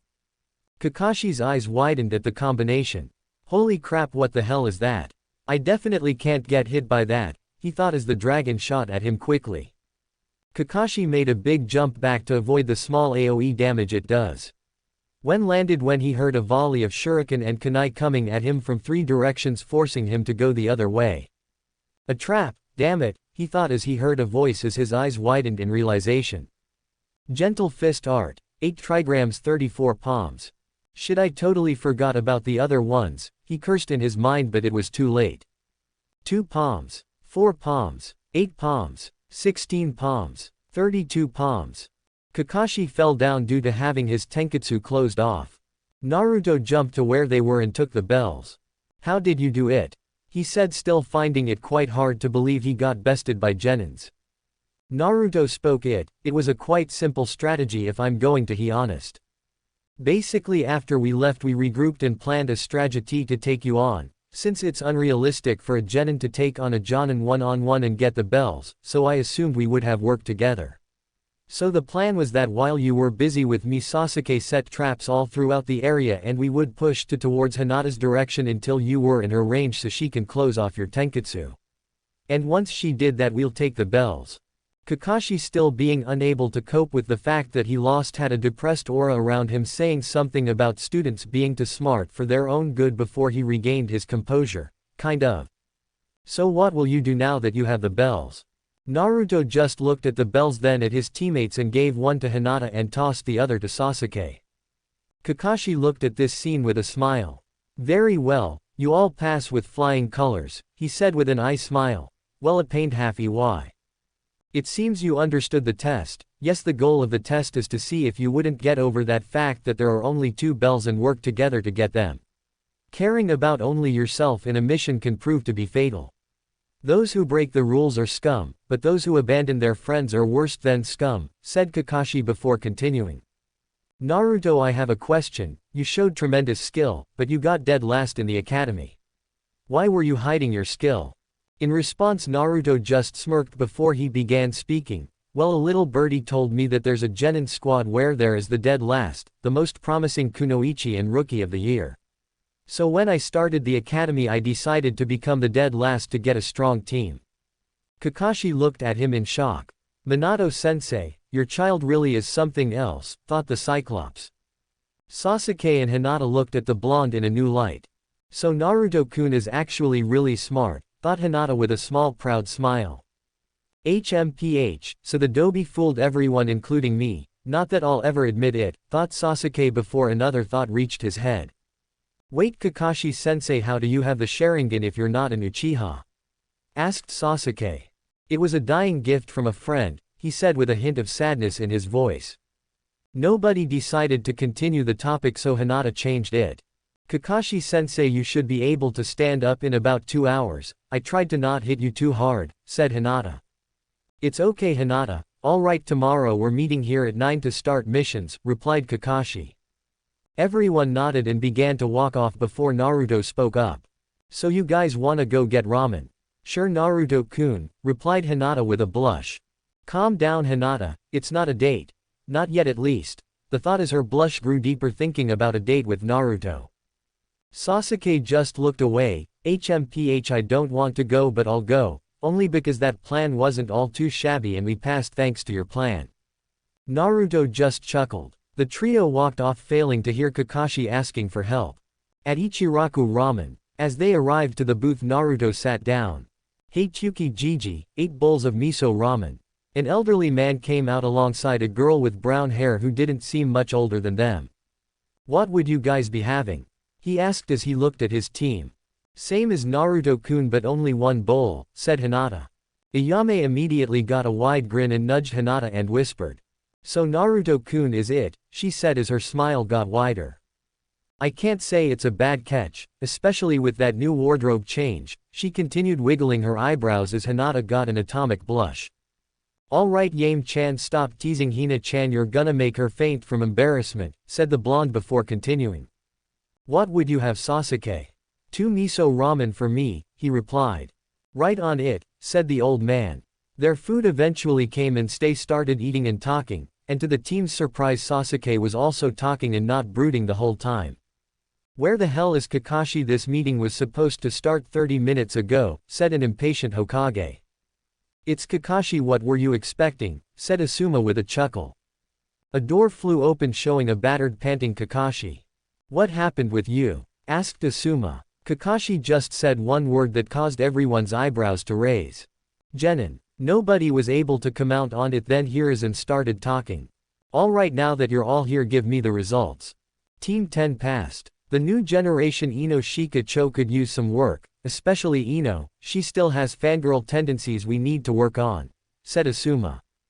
Team 8 passed, they mostly did well, but Sakura was the weak link. She didn't do anything to help, and the entire time she was complaining about not being in a squad with Sasuke. How did someone like her pass?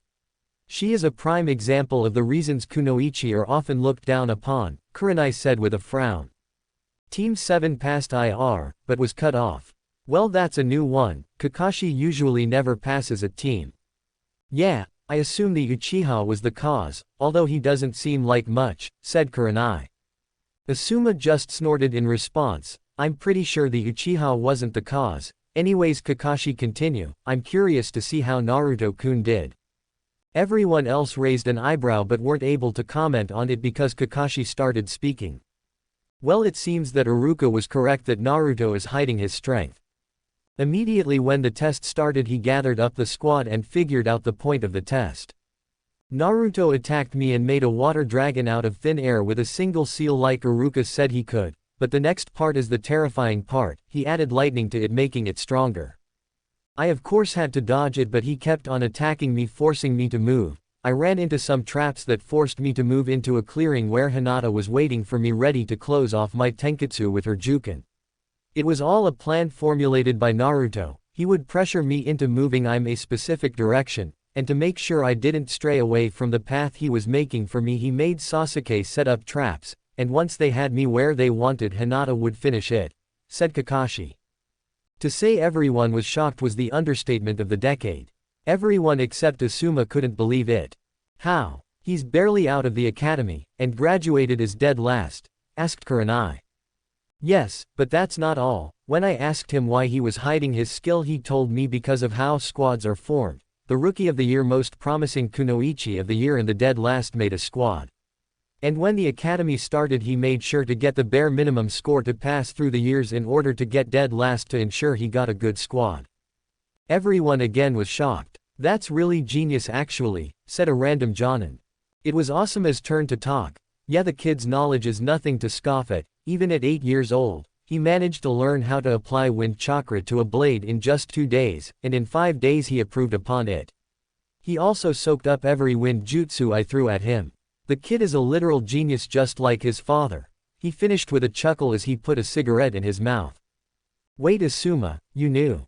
Asked Kakashi. Yeah, he came to me asking if I can show him wind jutsus cause he found out there aren't much in Konoha. I was shocked because he wasn't even in the academy and he knew his affinity and nature transformation. He doesn't know one, but 2 of his nature transformations. Most academy students don't even know their affinity. That's nothing though, I think he's still hiding a great lot. Interesting kid, I must say, said Asuma. Yeah, he's a natural leader. He even got Sasuke to go eat ramen with him. If there's anyone that can get him out of that path of hatred and revenge, I'm sure it's him. Spoke Kakashi, shocking everyone that the cold aloof emo went out to eat with his squad. I also believe that Naruto can bring out the best in him. Sasuke would see him as a rival and it would push him to get better, said Kakashi as everyone nodded, understanding what he was getting at. Alright, if that's it, this meeting ended. Kakashi, stay, I need to talk to you, said the Hokage. Everyone left and eventually Hiruzen started speaking. Kakashi, I need you to keep a close eye on Naruto. Tell me, what level do you think he's at? I think he's low to mid Jonin, being able to formulate a plan on the spot and holding his own against me. And we still haven't seen everything. I could tell he was holding back a great lot, replied Kakashi. Okay, thanks. Kakashi tried to figure out how strong he truly is. Hi Hokage-sama, replied Kakashi. Alright, you're dismissed, said Hiruzen. Hiruzen sighed while he looked up and thought. What monster have you created, Kushina, Minato, he thought with a chuckle. 3 weeks later. In a bright sunny day in Konoha within the shadows a pair of piercing blue eyes could be seen in the dark moving from shadow to shadow. Foxy at point A. Avenger at point B. Stutter at point C, N. Naruto-kun, why did you give me this name? I don't stutter that much anymore. Sorry Hina, it was either that or red face. Alright guys, pay have a lock on our target at point B. Avenger engage in 3, 2, 1. Shrieks and crashes can be heard and out an alleyway. Sasuke walked out with scratch marks on his face, grumbling something about cats from hell. I really hate this cat, we've caught it for the 15th time already. I would no cause have been counting, said Sasuke. I never said D ranks would be fun, replied Kakashi. I'd much rather a boring C rank than this bullcrap. With C ranks you still have the possibility of running into bandits, better than catching this cat, grumbled Sasuke. Yeah, but on every C rank we've done we haven't ran into anything, Sasuke, said Naruto before continuing, but I agree, I'd rather a boring uneventful C rank than this. They arrived to the Hokage office and returned the demon cat to its owner. Gigi, I'm tired of D ranks, give us another C rank, said Naruto while groaning. Naruto, stop giving the Hokage such a disrespectful name, scolded Iruka who was standing beside him. It's okay, Iruka, said the Hokage waving it off. Kakashi, do you believe they're ready for this mission? Asked Hiruzen. Hi Hokage-sama, they're definitely ready. In the 3 weeks Kakashi taught them the tree climbing and water walking chakra control exercises, but only to find out that Naruto had not only known them but mastered them. After they all learnt it he found out their affinities, and Kakashi was shocked to find out Naruto had all 5. Flashback. Alright, see this that I'm holding, said Kakashi as he gestured towards 3 slips of paper he had on his other hand, which Naruto recognized as chakra paper. Crap, Kurumi, I have a feeling we're going to have to eventually tell Gigi and Kakashi about you and the Rinne Sharingan. Are you sure, Naru-kun? Yeah, Kakashi is about to find out about me having all 5 affinities, and maybe I could help train Sasuke with his Sharingan. Why are you so intent with training Sasuke though? Don't tell me you're just doing this cause of that, she finished with a chuckle. No, of course not, replied Naruto with a chuck of his own. What are the papers for? Asked Sasuke. These are chakra papers, when you pour chakra into them they'll do one of 5 things, it'll either wrinkle, get soggy, ignite into ash, split in half, or turn into dirt and crumble. If it wrinkles you have a radiant lightning release affinity, if it gets soggy you have a sweetened water release affinity, if it splits into half you have a futon wind release affinity, if it ignites and turns into ash you have a Kaden fire release affinity, and if it turns into dirt and crumbles you have a Doden earth release affinity. He handed them out. Sasuke, you go first, said Kakashi. His paper wrinkled and ignited and turned ash. Very well, I have lightning affinity too, and I know some fire techniques, and I'm sure your clan vaults have some jutsu too, said Kakashi. Naruto's eyebrow quirked up this, but no one noticed. You next, Hinata. Her paper split in half and got soggy. Very well, since Naruto has a water affinity then he could also help you with your training, she blushed imagining some training. Now your turn, Naruto. His paper formed in X-shaped lines from the corners and split into 4 pieces. One piece ignited and turned into ash, the ash started to dissolve into nothing. The second piece got soggy and continued getting soggy until it eventually dissolved. The third piece turned into dirt and began crumbling into nothingness. The fourth piece wrinkled inwards until it was a tiny ball, then the tiny ball kept on getting smaller until it blinked out of existence. Kakashi and the rest just started gaping and started at where the paper used to be with eyes as wide as saucers before Kakashi spoke up. What the? Flashback end. He shook his head to dispel the flashback when he started to hear the Hokage speak. Well, your team is in luck, a new mission to escort a builder to the wave just arrived. The Hokage signaled for an Anbu to appear, and in a blur it appeared. Bring him in, said the Hokage. Chapter 5, Wave Part 1. The door swung open and an old-looking man with a funny-looking hat walked in. So these are the ones who are protecting me. I asked for some ninja, not some brats. The older one and the blonde one are the only ones who look reliable, said the old man before Kakashi replied. Sasuke scowled at this. Don't worry, my students are capable of handling a couple of bandits if there happens to be any, said Kakashi. HMPH. Well, my name is Tazuna the Super Bridge Builder, hope you guys do a good job at protecting me. Kakashi turned to his team. Alright guys, gather your things and prepare for a 2-week-long mission. Sasuke and Hinata nodded and left with the Tazuna. Kakashi-sensei, Gigi, I need to talk with you guys, in private without any Anbu. Hiruzen just nodded and signaled for the Anbu to leave. Alright, so I'm going to be forward with this. I know about the Kyuubi, said Naruto. Kakashi and the Hokage were about to say something when Naruto interrupted them. And no, she isn't influencing me, she also told me who my parents are. Their eyes widened, then Kakashi spoke up. Wait, the Kyuubi is female? Was of course the first thing Kakashi asked. Yeah, said Naruto. And a pretty hot one at that, he followed up underneath his breath. They both sweat dropped. Anyways, that's besides the point. Who did she say your parents were? Asked Hiruzen said in a serious tone as he narrowed his eyes. Minato Namikaze, also known as the Yondaime Hokage, and Kushina Uzumaki. The Hokage just sighed and closed his eyes. I guess there is no point in hiding it anymore. Yes, your parents are Minato Namikaze and Kushina Uzumaki, but you're a smart boy Naruto, you must know why we kept it a secret. Naruto sighed. Yeah, I've read about them, they were both feared shinobi and had many enemies. If word got out that they had offspring, then there would have been countless assassination attempts. More than there already was, he said, making both older men wince slightly before Naruto continued talking. Gigi, can I have my father's inheritance?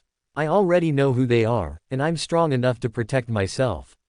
Plus you would only be giving me my inheritance, what's supposed to be mine anyways, you don't have to let the public know if you don't want to. The Hokage sighed for the 500th time today before saying, alright, since there is no point in hiding it, when you return from your mission I'll give you the scroll your father left you. Alright, thanks Gigi. Naruto, about the Kyuubi, did you release it? Naruto glared at him. I mean her, did you release her from her seal? Asked Kakashi. No, don't get me wrong, I've been trying. Upon release she won't go ham. I can control her chakra but only a small portion because most of it is still locked, so I can't use full Biju cloak. I need a key, do you happen to know who has the key? Asked Naruto. Yes, Jiraiya has it, are you sure you can control her chakra? Replied Hiruzen. Yes, I'm sure I can do it with her help, but Jiraiya. One of the Sennin. I take it he's not in the village, right? Yes, he runs a spy network so he can't always be in Konoha. He should be back during the Chunin exams. Are you sure you want to release her? Do you trust her? How do you know she won't escape and go on a rampage? Asked the Hokage sternly. Naruto glared at him. Yes, I'm sure. She's the one that's been training me. If she was deceiving me, why would she try to get me stronger? I've been talking to her for 8 years. She was my first friend, someone I could talk to. We're really close. She's the only person who has truly been there for me. I love her, said Naruto. Both older men raised their eyebrows at the blonde's confession. Meanwhile, Kurumi in his mind was ecstatic that he was openly expressing his love towards her. Naru-kun, as soon as I leave this seal I swear I'm jumping and claiming you. And have you marked me, thought the demon queen with a dark blush and perverted smile. Naruto started speaking. Another thing, the attack on the village was not her own doing, she was controlled. Controlled? By who? Asked the Hokage as he narrowed his eyes. I'm not sure, that's what I'm trying to figure out. He will pay for controlling her against her will though, said the blonde coldly. I see, I'll have Jiraiya look into it and see if she knows anything about it. Is there anything else we need to know? Asked Hiruzen. Nope, that was all. Alright, thanks for trusting us with this information Naruto, said the Hokage.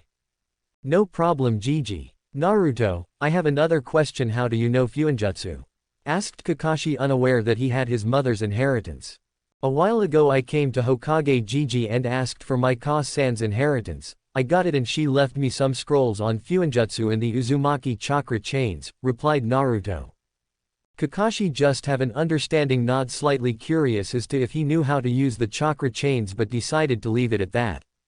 Alright, well Kakashi-sensei, Gigi, see I have to leave and pack, said the blonde as he was gonna walk out the door before he stopped. Oh yeah, I almost forgot, he said as he formed a one-handed ram seal. Fuinjutsu. Release, and he walked and picked up the seal and put it in his holster. Already see ya, said the blonde waving on his way out.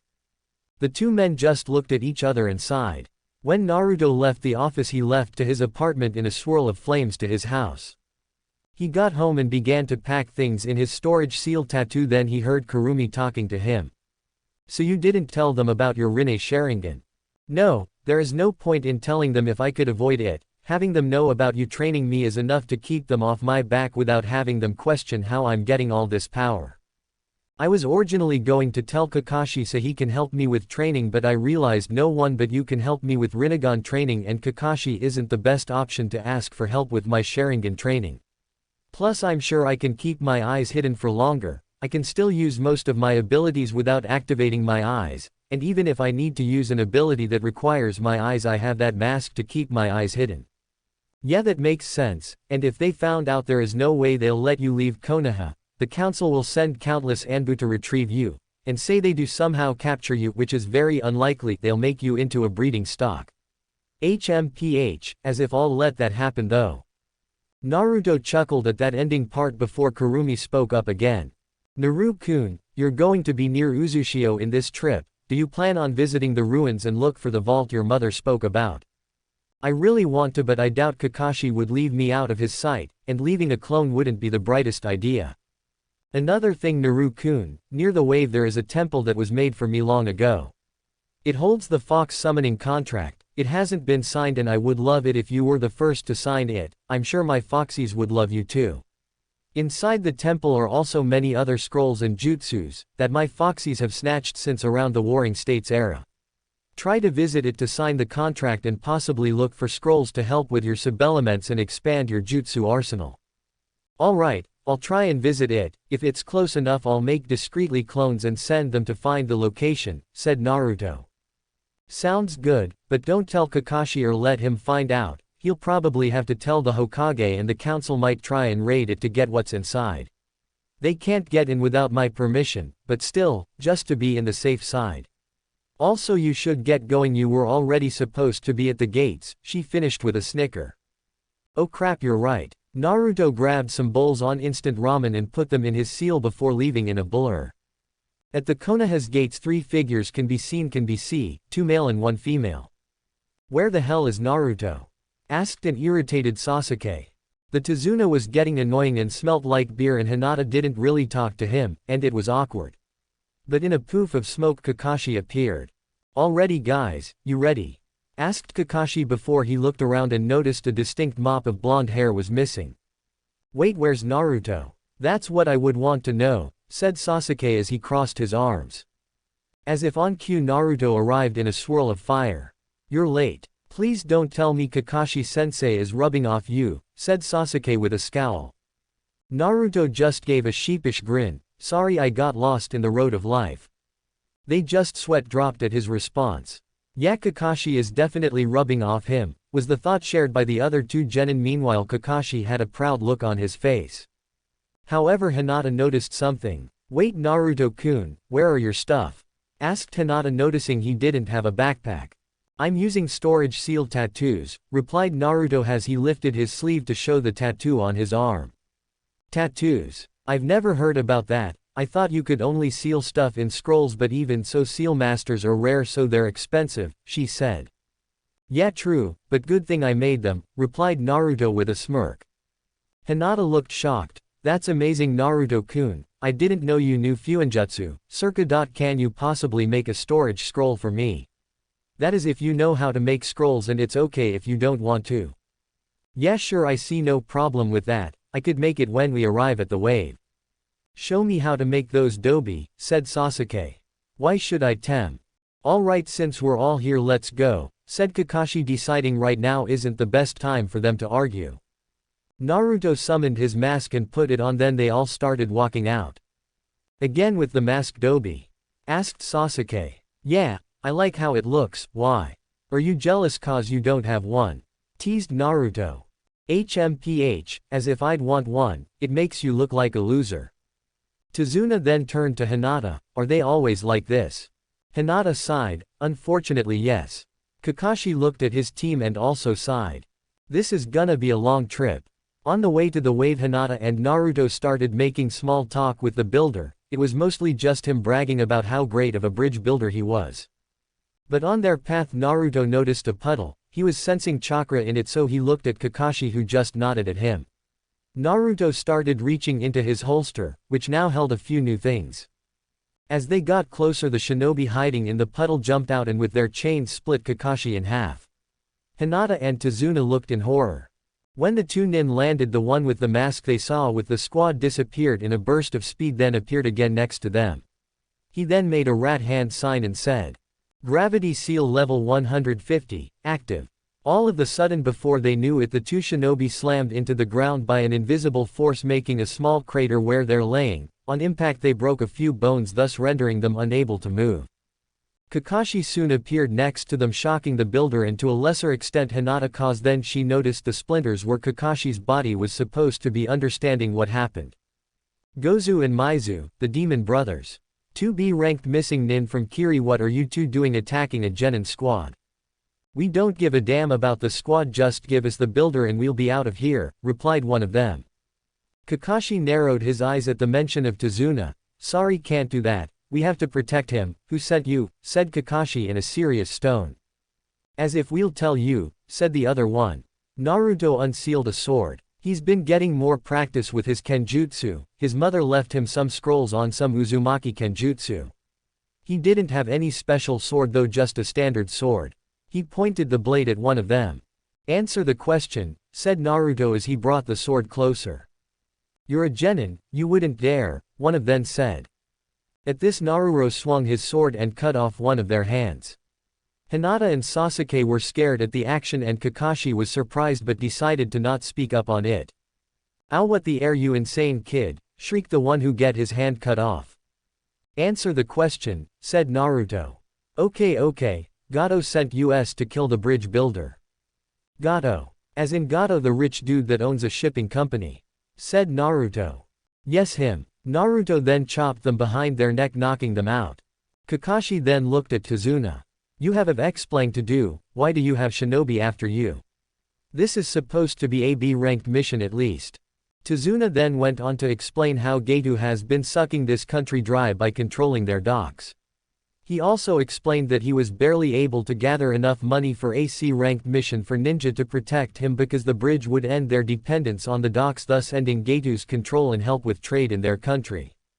Kakashi sighed, unsure what to do. This mission had the possibility of turning into an A- rank, and he wasn't sure if his team was capable of handling this, but then again they had Naruto in their team, which is practically Jonin level.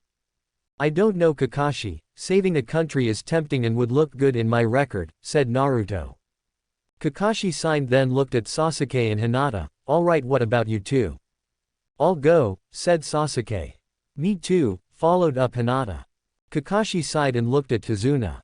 When your country gets in better shape, I expect A-rank mission pay. Yes, of course. Naruto turned their attention to the two Chunin who were quietly listening to their conversation and said, I'm not, you guys would wanna see this. Why? What are you gonna do? Asked Hinata. Kill them, replied the blonde. Why? They can't harm us anymore, said Hinata. Well, 1, they have bounties on their heads, and 2, if we let them go then they'll harm other people, said Naruto as he impaled one of the nin in the heart, killing him instantly, then did the same for the other. Both Genin and Tazuna winced as he did that. Meanwhile Kakashi narrowed his eyes at the blonde. He didn't hesitate or show any remorse, thought Kakashi. You could have just sent them to Konoha, said Sasuke, slightly scared at the fact that he just killed 2 people without a hint of hesitation. Yeah, but then I wouldn't get the bounty, said Naruto with a foxy grin. Anyways, let's go, we have a country to save. Kakashi just sighed, he's been finding himself sighing a lot lately. They began to walk until they eventually reached a point where they reached the edge and had to use a boat to travel to the island. When they off the boat and on the land they were walking, then Naruto threw a kunai at a bush and Kakashi and the team jumped into formation ready to fight the menace, but a white rabbit jumped out. HMPH, you're scared of rabbits, Dobi, said Sasuke with a smirk. However, Kakashi noticed something. That rabbit isn't a wild rabbit, it's white and it looks like it's been taken care of, almost as if it was used as a pet, but there is no tags. Then that means. With his Kyuubi enhanced hearing, Naruto heard something flying towards them, but before he could speak up he heard Kakashi yell, "Duck!" As they heard that, they all ducked and Hinata forced Tazuna to duck. When they looked up they noticed that the sword hit a tree, and in it was a giant oversized sword, and on the handle was a man who wore a vest and was shitless and wore camo wrist warmers on his arms and legs. He also had tape over his mouth and his hiatus was slashed and had it on the side of his face. "Give me the builder and I might let you leave alive," spoke the man. Kakashi, who noticed who this was, lifted his headband revealing his Sharingan before he spoke up. "Zabuza Momoichi, a rank missing nin from Kiri, also known as the Demon of the Hidden Mist, what does a man like you want with this builder?" asked Kakashi, even though he already knew the answer. Zabuza saw him and immediately recognized who this was and smirked. "Sharingan no Kakashi, no wonder the demon brothers lost. Why has someone like you babysitting children?" said Zabuza as he jumped off the handle and pulled his oversized sword out the tree it was stuck in and looked at the squad. "Why is he called the Demon of the Hidden Mist?" asked Hinata. Then Naruto replied, "A while back what Kiri used to do is that they pitted academy graduates against each other in death matches as the final exam. What Zabuza did is he killed all of the graduating academy students even though he was not yet a student. Because of this the academy tradition was discontinued, but it earned him the nickname, the Demon of the Hidden Mist." "That's terrible. Why would they do that?" asked Hinata. "It was to try and eradicate emotions for combat efficiency. It was a terrible practice but it worked somehow." "How do you know all this?" "We weren't taught this in the academy, and even if we were, you were either asleep or talking to Hinata," asked Sasuke. Hinata just blushed at this. "Well, when you've read every book in the Konoha library you tend to learn a lot of things," replied the blonde. Sasuke raised an eyebrow at this but wasn't able to respond cause Kakashi ordered, "Team, formation D around Tazuna." They all nodded and jumped to formation. "What's this? A bunch of toddlers playing ninja. When I was your age I had to kill to get one of those headbands," said Zabuza. "Leave them out of this, this is a battle between us," said Kakashi as he pulled out a kunai and got in a stance. Now Kakashi, what am I known for?" Zabuza Momoichi, former member of the Seven Swordsmen of the Mist, master of the silent killing technique. "That's right," said Zabuza as he began going through hand signs and whispered, "Kurigakure no Jutsu." A thick unnatural white mist began to appear, making it hard to see anything further than 3 feet in front of you. There was chakra in the mist, but Naruto, being a sensor, can sense Zabuza since where he was the chakra was denser. Normally one would not be able to sense this unless you were a sensor. "Brain," echoed a voice, clearly Zabuza's, however the voice was laced with ki, freezing the genin minus Naruto since this was nothing compared to Kurumi's. "Lungs, heart, liver, jugular, solar plexus, or larynx, all of them locations where I can kill you. Only difference between them is how long it'll take for you to die," said Zabuza's echoed voice. The ki being released in the showdown by both Jonin proved to be too much for Hinata and Sasuke and Tazuna. However, Sasuke was faring better than Hinata, and Tazuna was knocked out unconscious on the floor. Sasuke started panicking and got a kunai from his holster, "This is insane," and started bringing the kunai towards his throat. However, Naruto saw this action and stopped him. "Calm down, Sasuke, he can't come after us since he's fighting Kakashi." "Yes, Sasuke, don't worry, I'll protect you guys," said Kakashi. A cold dark chuckle was heard as Zabuza coldly said, "Interesting kid you have there, Kakashi. He seems unaffected by my killer intent, but instead of worrying about your team." All of the sudden Zabuza appeared next to him with his oversized sword. "You should worry about yourself," and swung it, but Kakashi blocked his attack with a kunai. He pulled out another kunai and slashed Zabuza only for him to melt into water. A bushin. But when, and behind him appeared Zabuza only to slice Kakashi from behind, but he melted into water. "You copied me, huh?" said Zabuza, and he sensed Kakashi behind him and sliced him only for him to melt into water again. All of the sudden real Zabuza appeared and swung his sword to hit Kakashi only for him to block it, but it hit him with enough force to knock him off the bridge.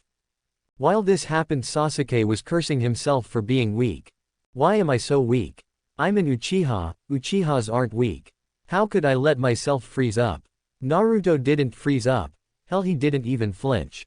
"I'll never be able to catch up to Naruto like Tino, what am I saying? More importantly, I'll never be able to defeat Itachi like this." he thought as he gritted his teeth.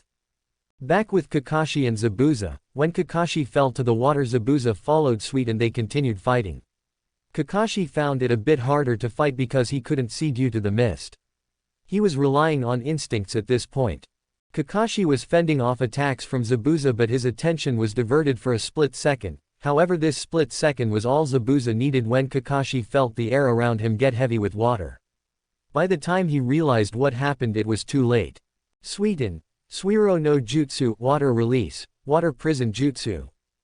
Zabuza said as Kakashi got stuck in a ball of water, rendering him unable to move. Zabuza held out his arm to keep the jutsu active. But when he did, the mist started to dissolve and the genin could now see what was going on. "Guys, take Tazuna and leave," yelled out Kakashi. "Sorry Kakashi, no can do, those who abandon their comrades are worse than scum. I may be a lot of things and scum is not one of them," said Naruto. Kakashi inwardly cursed. Why did he have to choose right to actually pay attention to him? Zabuza laughed. "I must say Kakashi, this blonde is certainly interesting, it's a shame I'm going to have to kill him," he said as a water clone materialized from the water and jumped in front of the genin. Naruto smirked and poured a bit of chakra into his storage seal, making a sword pop out. "I'll be able to test how far along in Kenjutsu I've gotten. You're 1/10 of his strength, but the skill is there nonetheless," he said as he got in a stance. "Sasuke, Hinata, take care of Tazuna." "You wield a sword, huh?" asked real Zabuza. He was really starting to like this kid. "I try." As the clone attacked Naruto and they began their battle, Naruto made seal less clones and sent them to battle the real Zabuza, or at least distract him enough to release the water prison and free Kakashi. Zabuza was fending off the clones fairly easy, but eventually the numbers stacked up against him and he had to let go of the jutsu to avoid getting his throat slit by a clone's kunai. "Damn this kid," thought Zabuza as he jumped back. Around this time Naruto ended his battle with the clone. He won to say the least. Even though it was 1/10 of the strength, the skill Zabuza had with the sword was still good. Naruto eventually overpowered him though. "Interesting Gaki Kakashi. First he forces me to stop the water prison, then he defeats my clone in a Kenjutsu battle. I'm impressed," said Zabuza. Naruto jumped down to where Zabuza and Kakashi were standing. "Looks like you need help here Kakashi," said Naruto. "Yeah, I'll need your help to defeat Zabuza." "Crap, I can fight one and probably still make it out alive, but this blonde Gaki with the mask is definitely strong. I think I need Haku to step in now, though the former Kiri nin." Naruto smirked at Zabuza. "Let's dance." Naruto rushed Zabuza in a burst of speed and began to engage him in a Kenjutsu battle. Naruto attacked Zabuza with his sword and Zabuza was blocking his attacks, Naruto wanting to get another sword fight against Zabuza. Naruto had to admit, he started getting a love for battle. He wanted to see if all that training he did paid off against someone like Zabuza. Meanwhile Zabuza was silently cursing, surprised at the blonde's skill at Kenjutsu and forcing Zabuza to take the defensive. He jumped to land to make it easier for Haku to get him. As Naruto and Zabuza were in their Kenjutsu battle and Kakashi was in the sidelines waiting for an opportunity to strike. He was impressed with the blonde enigma. To be able to hold your own against one of the 7 swordsmen is definitely no easy feat. Of course Zabuza was tired from fighting Kakashi, but still. Naruto jumped back, but when he did he felt the chakra signature he sensed earlier make their way to them. Then Naruto noticed 2 senbon sticking out of Zabuza's neck. A hunter nin showed up and said, "Thank you for weakening him, I've been hunting him for a few weeks now," said the nin as he took Zabuza and left. However, Naruto narrowed his eyes. The place where the hunter nin hit him isn't a lethal area, that place is meant to put him in near-death state. Plus he didn't follow regular hunter nin protocol, which is to dispose of the body as soon as possible. This definitely wasn't over. But Naruto wasn't going to follow them. He had to get their sensei to safety since he was close to passing out due to chakra exhaustion. The Sharingan must have taken a lot out of him. When they returned to the bridge, Tazuna was already awake, so he led them to his house. When they arrived they were greeted by a beautiful blue-haired lady who was Tazuna's daughter, Tsunami. She told us there are 3 spare rooms, so we took Kakashi to one. However, there was a dilemma. Sasuke for some reason absolutely refused to share a room with Naruto, but Hinata didn't want to share a room with Sasuke. Hinata offered that Naruto shared a room with her and Sasuke refused that offer too. They eventually reached a consensus and Naruto and Sasuke shared a room and Hinata got her own room. It was 4 days later and Kakashi could now move around. They began training, both Hinata and Sasuke got water walking down so Kakashi started teaching them nature transformations. Sasuke already knew what it was but Hinata didn't since Hyuga don't really use jutsus, they mostly rely on their Byakugan and taijutsu, but decided it would be best if he taught Hinata a water jutsu or two. Naruto offered to teach her some since he was good with the element while Kakashi taught Sasuke with lightning jutsus. The team with the exception of Naruto were beat and were currently chatting eating dinner when a kid walked in. Naruto noticed it was the kid who's been glaring at them since they arrived. Why are you even trying? You're an idiot if you think you can stand up to Gato. Naruto didn't like his tone and glared at him making the kid flinch. Then what does that make your grandpa? Are you saying he's an idiot for trying to stand up? What have you been doing besides being a bratty little kid? How do you expect a change if you do nothing for it? Your grandpa is trying and you're just insulting his effort. The kid got angry and was practically yelling at this point, what do you know about suffering? I'm sure over there in your village you live happy lives with your parents, you don't know what it's like to suffer. The room dropped several degrees and Naruto glared at him and spoke with a tone cold enough to freeze hell. Shut up. You don't know what it's like to suffer. You think you've had it rough. You have your mother and your grandfather, they both love you and you've experienced the love of a parent. Hinata here was almost kidnapped and turned into a breeding stock for her bloodline but her father killed the kidnapper. Because of this her uncle had to be killed due to political reasons and their family has been strained ever since. Kakashi-sensei here has lost everything, all his friends died in a war, his father committed suicide due cause he saved his friends instead of completing a mission, his teacher died in the Kyuubi attack 14 years ago. Sasuke here knew what it was like to have a family, but they were all killed along with all of his clan by a single man, his brother, all in one night. And I've never even known what it's like to have parents. All my life I've been hated and glared at like a walking disease due to something out of my control. There has even been assassination attempts on me, most of them happening before I even reached 10 years old. When I was 6 one of them nearly succeeded and I nearly died if it wasn't for a certain someone who saved me, not just from dying but from loneliness. Now don't you ever come and try to tell us we've never suffered. Understood. The kid started crying and ran off upstairs. Kakashi-sensei, I'm gonna go relieve stress. Don't come looking for me, said Naruto as he left in a swirl of fire. Is what he said true? Asked Tsunami as she was sweating from the aura the blonde kid made. Unfortunately yes, all of it is true, replied Kakashi solemnly. Why is Naruto hated? Asked Hinata. I'm sorry but I can't tell you, replied Kakashi. Tsunami then said, please forgive him, ever since Kaiza died he hasn't been the same. Sasuke was just quiet this whole time wondering if the Dobi's life has really been like that. Naruto arrived to a clearing in the forest and punched a tree in rage breaking it in half. Calm down Narukoi, don't let it get to you, said Kurumi worryingly. Yeah you're right, tch how can I lose my cool over something like this, said the blonde as he took deep breaths. He just pushed the wrong buttons that's all. Anyways this kind of worked out for the better. Kakashi isn't here to see you so you can make clones and send them out to search for the temple. I'll lead them to it since it's hidden, once they reach the location I'll let them know they can dispel. Then you can go there using your Kamui. Alright, I'll just practice leaf floating. Naruto eventually got bored of this and made a few clones to continue floating the leaf. What it was he had to channel wind chakra around the leaf to make it float and move around. It was basically an advanced form of chakra control, but he can also use it to manipulate things. He was currently trying to move the leaf around but it was pretty difficult. In theory this can be used to make him float around. When he laid down he just entered his mindscape which has changed a bit. It now had a few trees and a lake, and besides a lake was a cottage with a small porch where Kurumi lived. Wasn't anything impressive but it's better than living in a sewer. Hello Narukoi, said Kurumi as she clomped him and kissed him as soon as he entered his mindscape. You know Narukoi, these little speeches of yours about me are starting to excite me, she said seductively. Well once I get you out this seal and you can materialize outside I'll tend to that, replied Naruto as he began scratching her ears. Also, do you have a way to hide these tails and ears? Don't get me wrong, you look gorgeous with them, but I doubt Konoha would appreciate a girl with fox ears and 9 tails walking besides the demon brat. Yeah, of course I do. I can also turn into a smaller size, but I'll only have like 2 tails of power in that size, but I could still help you with combat in that form. What can you do in your fox form?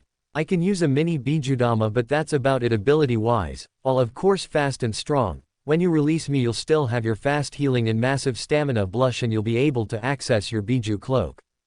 Interesting. When I get home, I'll get my father's inheritance. Hopefully he left me instructions for the Hirishin and or the Rasengan, the 2 jutsus he's famous for.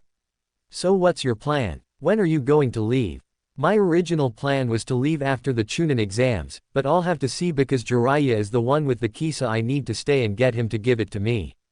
Naruto stayed in his mindscape waiting until the clones find the location or until it's morning. You enjoyed this fiery and romantic Naruto? Please like, share, and subscribe to Fox Fanfiction. Every click helps us keep the shinobi worlds alive with new stories.